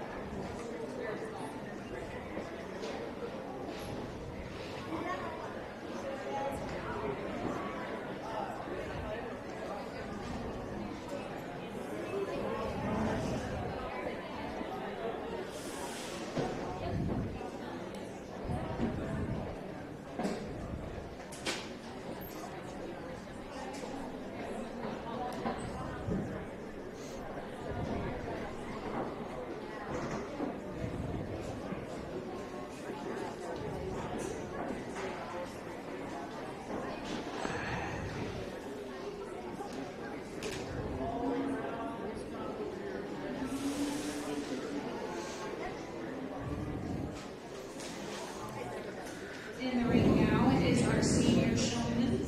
We will be selecting our top 3 showman individuals.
senior showmen a round of applause.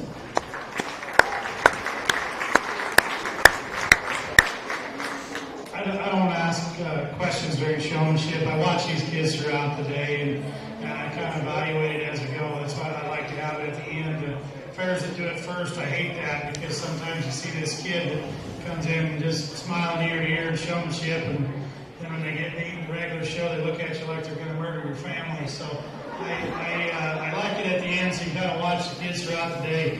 You've got a tremendous set of kids, and you've got a tremendous set of senior showmen for your young exhibitors to look up to. You pick a top three and a combination of throughout the day and out here in showmanship. We've got a lot of kids out here. This ring's small, and I got kind of discombobulated for a minute, but these three showmen that are left out here are your elite showmen of your group of senior showmen. There's some excellent ones off here to the side as well. The young lady down on the far end with the broccoli heifer does a tremendously good job of her. Gets her walked into place. If I could fault you, maybe, and we're all guilty of it right now, we got kind of away from the rail. In a small ring, we all need to keep them out to the rail and make the ring as big as we can. That's one place I'd fault you maybe, and as we're moving around, you guys at your age ought to know to just keep moving in line with the ones that are still out here on the profile.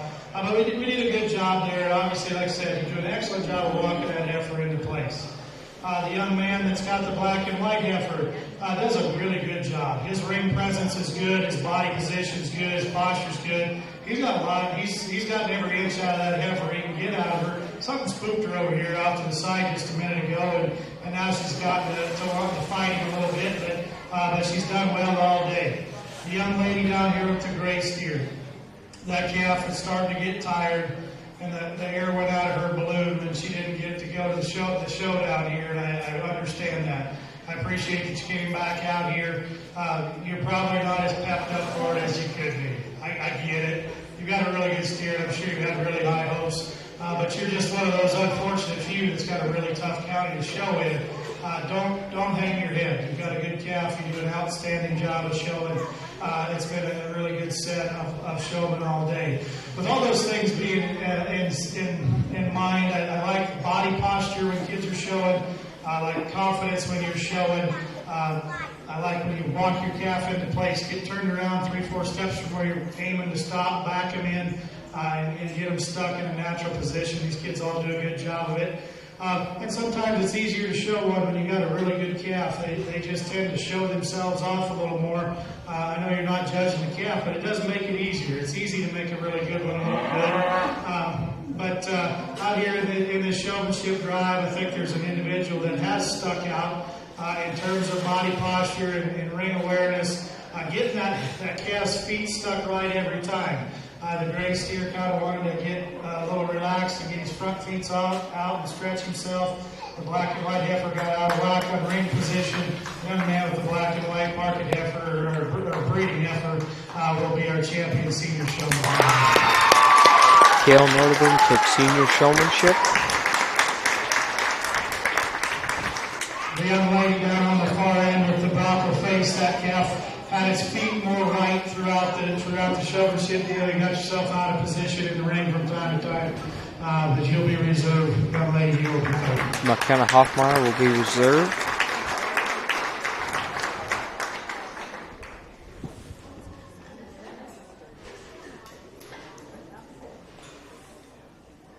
First place for our senior showman was Kale Notably. Second place, McKenna Hoffmeyer, and third place, Courtney Decker. Congratulations.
Now we have the junior showmanship.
Our intermediate showmanship class will be split into two, so we'll pick 3 from this class, 3 from the second, and then we'll choose our overall. If I can, yeah. We'll let them finish.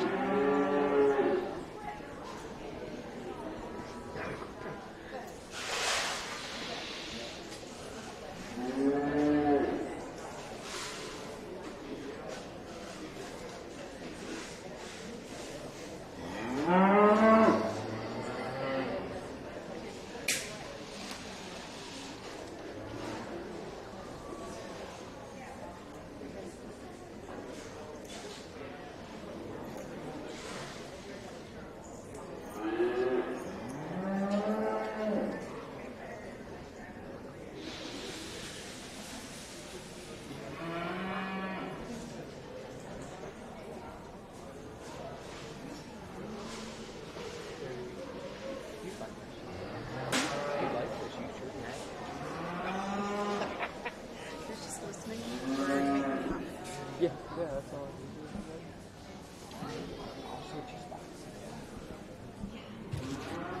All right, there's so many intermediates. You guys have a good problem at your fair. They're split them into 2 groups. I'll pick 3 out of this group, 3 out of the next group, and then we'll do a final for intermediate showmanship.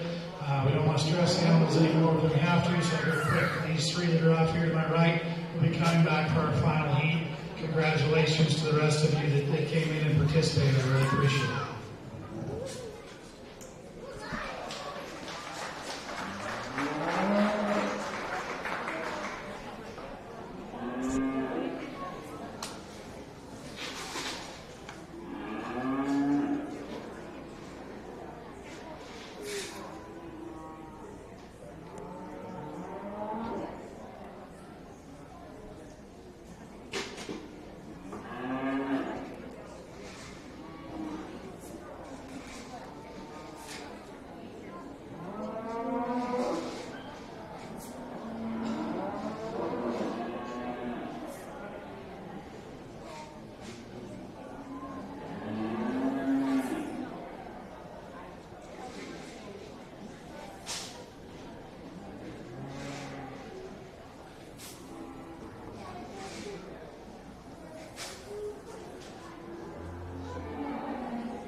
Okay, folks, as we watch these youngsters in the ring, I'm Karen Appleton, and I am the O'Brien County Farm Bureau President. This is the intermediate showmanship. As you can tell, I can judge it fairly quickly. Your ring presence is important, but congratulations to these 4 other exhibitors that came in and participated this afternoon. Thanks for doing that.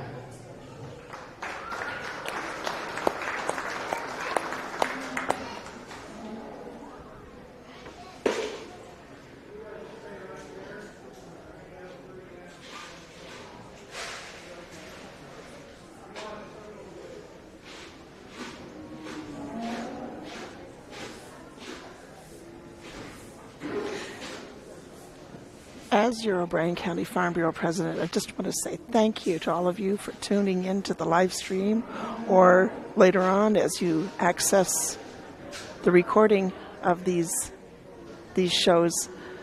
Thank you so much.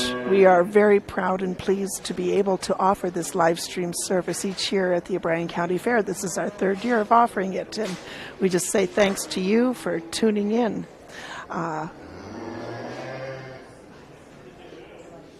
And here come those first 3. Let's see what the decisions are.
It's great to see these young people and their livestock. It's great to see the work, the dedication that they've invested through 4-H and FFA. I had the privilege of being a 4-H leader for 9 years. Give our intermediate showman a big round of applause.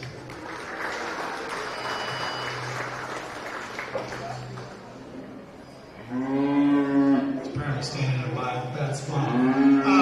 Again, I do showmanship fairly quickly because you're watching throughout the day. The things that are important, especially for the younger ones that are coming in. One thing, I saw a lot of kids without a show stick. I know that's something that sometimes can be hard for kids to figure out, but that thing is your safety net. The purpose of that, I'm not as worried about you using it to set up your feet as I am about scratching that calf and helping them calm down. That's what it's ultimately for. So those of you that come in the ring that aren't confident enough to work with a show stick, I implore you, please do so. It's safer for you and it's safer for everybody else in the ring if you can use that thing to calm your calf down. Other things with the show stick, hold on to it with one hand up high, with one hand on the strap. Sometimes you see kids pull the strap across their chest with one hand on the show stick and one hand on the calf and the strap going in between. That's one of my pet peeves I don't like to see. One hand on the wheel, one hand on the stick. Hold your stick up high towards the handle. And tip the hook end out to slow your calf down if you absolutely have to. But you guys all do an outstanding job with that. That's some of the little pet peeves that I pick up at and watch. When I evaluate cattle, 85% of my evaluation of cattle is going to be on the side view profile. The butt, the side-by-side butt cutting them, that's not something I do. Where you evaluate livestock is from the side, from a rear three-quarter view.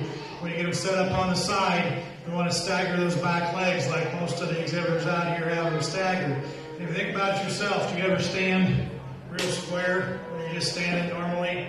Probably not. If you think of their front feet like your hands, if you're doing a handstand, you're going to want them pretty square to balance yourself.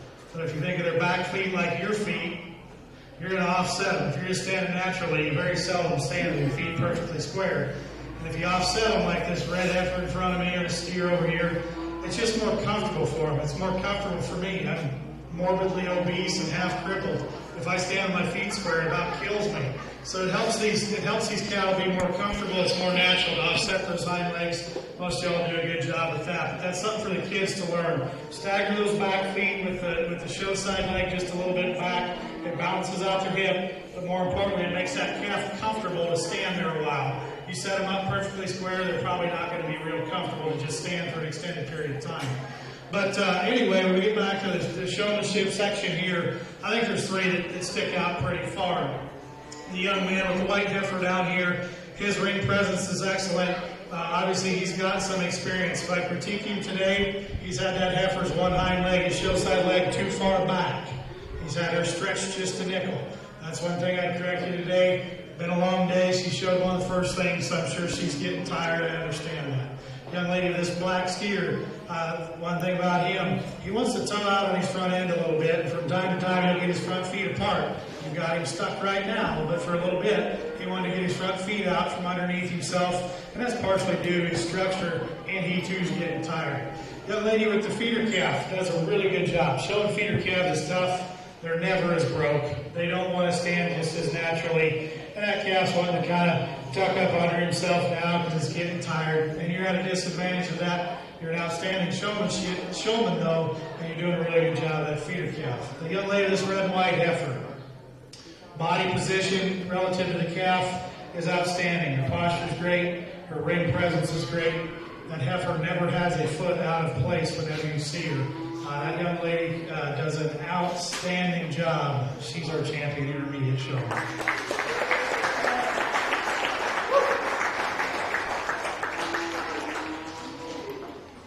Decision for reserve gets very, very close. If we evaluate throughout the day, I think all three of these exhibitors out on this end that have been in contention have done a really outstanding job throughout the day. There's some little things here as we get into our showmanship drive and having to come in and out 2-3 times. Calves are getting tired, kids are getting tired. It gets very, very hard. But to me, if watching them through the day, the one critique I'd have on this individual is that got that heifer a little relaxed here in this final drive, but the young man with the gray heifer is going to be reserved.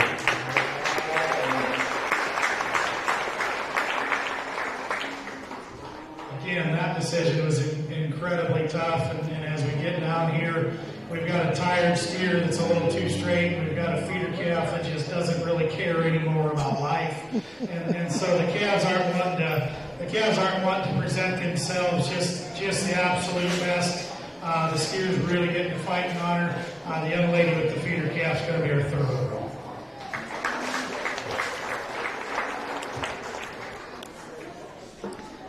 intermediate showmanship, first place was Addison Brudeman, second place Blaine Finster, third place Michaela Meyer. Congrats. And congratulations to those young people.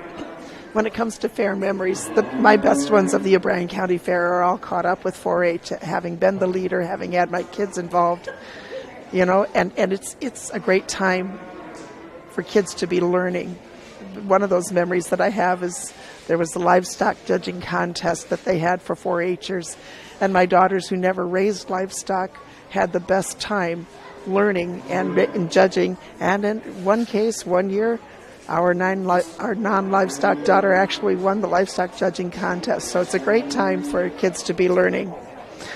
I'm often asked the question, what made me consider serving on the O'Brien County Farm Bureau Board? And that makes me smile because I was, for many, many years, for decades, I was the teacher who lived on an acreage, and my husband was the farmer.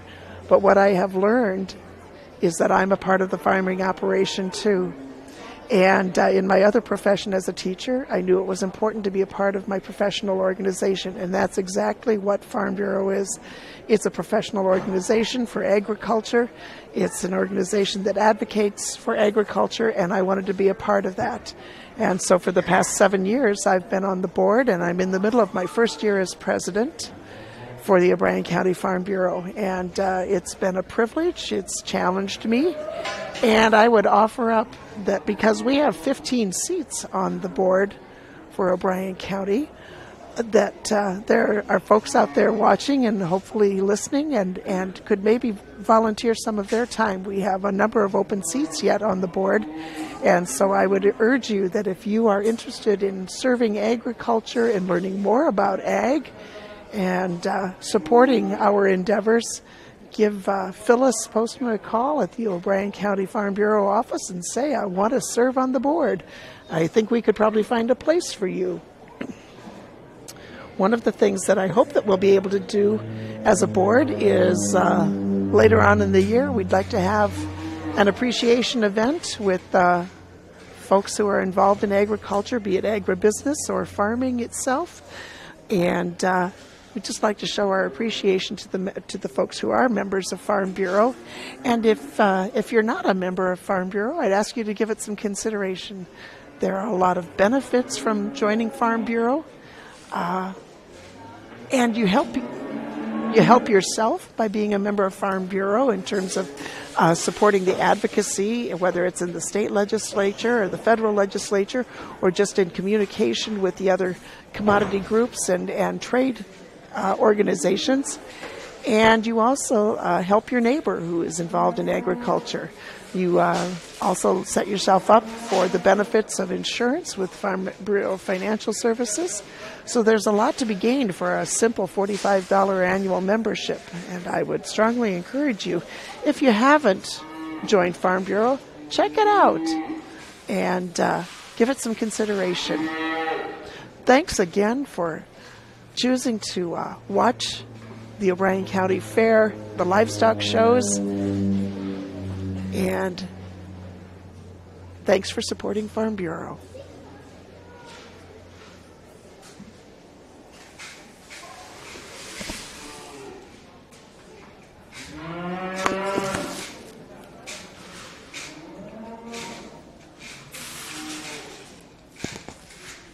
That all got on there?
got a ton of juniors out here too.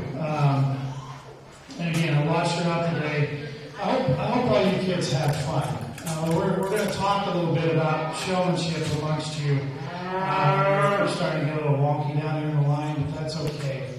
A couple things with showmanship. I talked about show sticks in the last class, and that's an important tool to help you control your animal. So if you're not used to a show stick, spend time at home practicing. With my son, we pride ourselves in his showmanship ability. We can't afford great ones. So we've got to polish turds and show them really good. And we've been fortunate. He's going to his third shootout in a row. He does a really good job. He spends time at home with his show stick. And after he used to being shown, we try to hit some jackpot shows and things to get him out and get him seasoned and get him ready for the county fair. We're not competitive at the state level. We can go to the county fair and we can give him a hard time. And so that's his goal, and he practices and focuses for that goal. So get used to using a show stick at home. When you get out here in showmanship, they have show halters. You notice these first three I pulled out have show halters on them.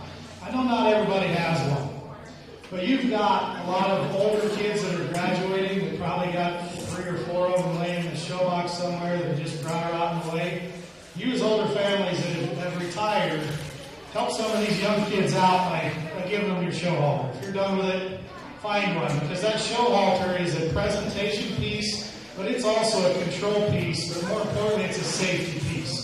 If we see all the kids that are back here behind me yet, they've got that long lead rope wadded up around their hand. If that calf decides to jump and take off, their hand's tied to that 1,700-pound steer. That's a safety thing. So if you're going to show it a rope halter, cut about 4 feet of that rope off so you just have a short lead rope, because I promise you, if that calf gets more than 3-4 feet away from you, you just need to let it go. We'll catch it. Don't drag around on the end of it. That's where people get hurt. Okay? So, that being said, get a show halter, or if you can't, the world's expensive. And if you're going to have a rope halter, cut the rope off so you have a shorter lead so that you can manage it better instead of wrapping it around your hand. So that's some little things. There is the 2 individuals down here on the far end are better showmen. They came equipped with show halters and show sticks. These 2 young ladies do an outstanding job.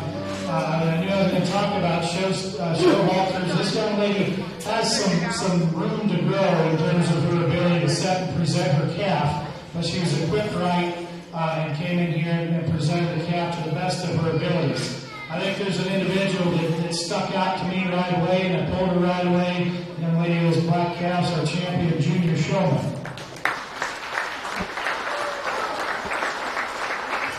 For reserve, it gets pretty close. The young man with that gigantic steer down there, he does have a rope halter, but when I started talking about it, he kind of wadded it up, but he had it down. He didn't have it wrapped around his hand, putting himself in a precarious position. He does right now. I don't know if he's even listening to me. But he had it down, and it was dragging on the ground. That becomes a problem, too, because you can trip over it. But he did a really good job of presenting that steer. He's probably as good of actual showman as any. He just needs that one little piece of equipment and a few more years, and he's going to be a really, really good showman, because he presented the heck out of that calf. He's going to be our reserve junior showman. This young lady is ready to definitely be third.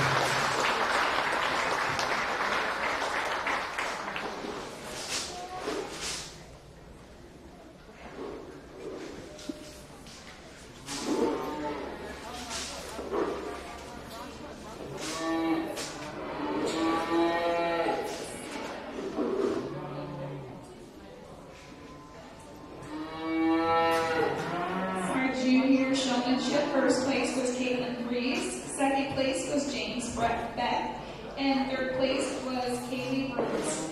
Congrats.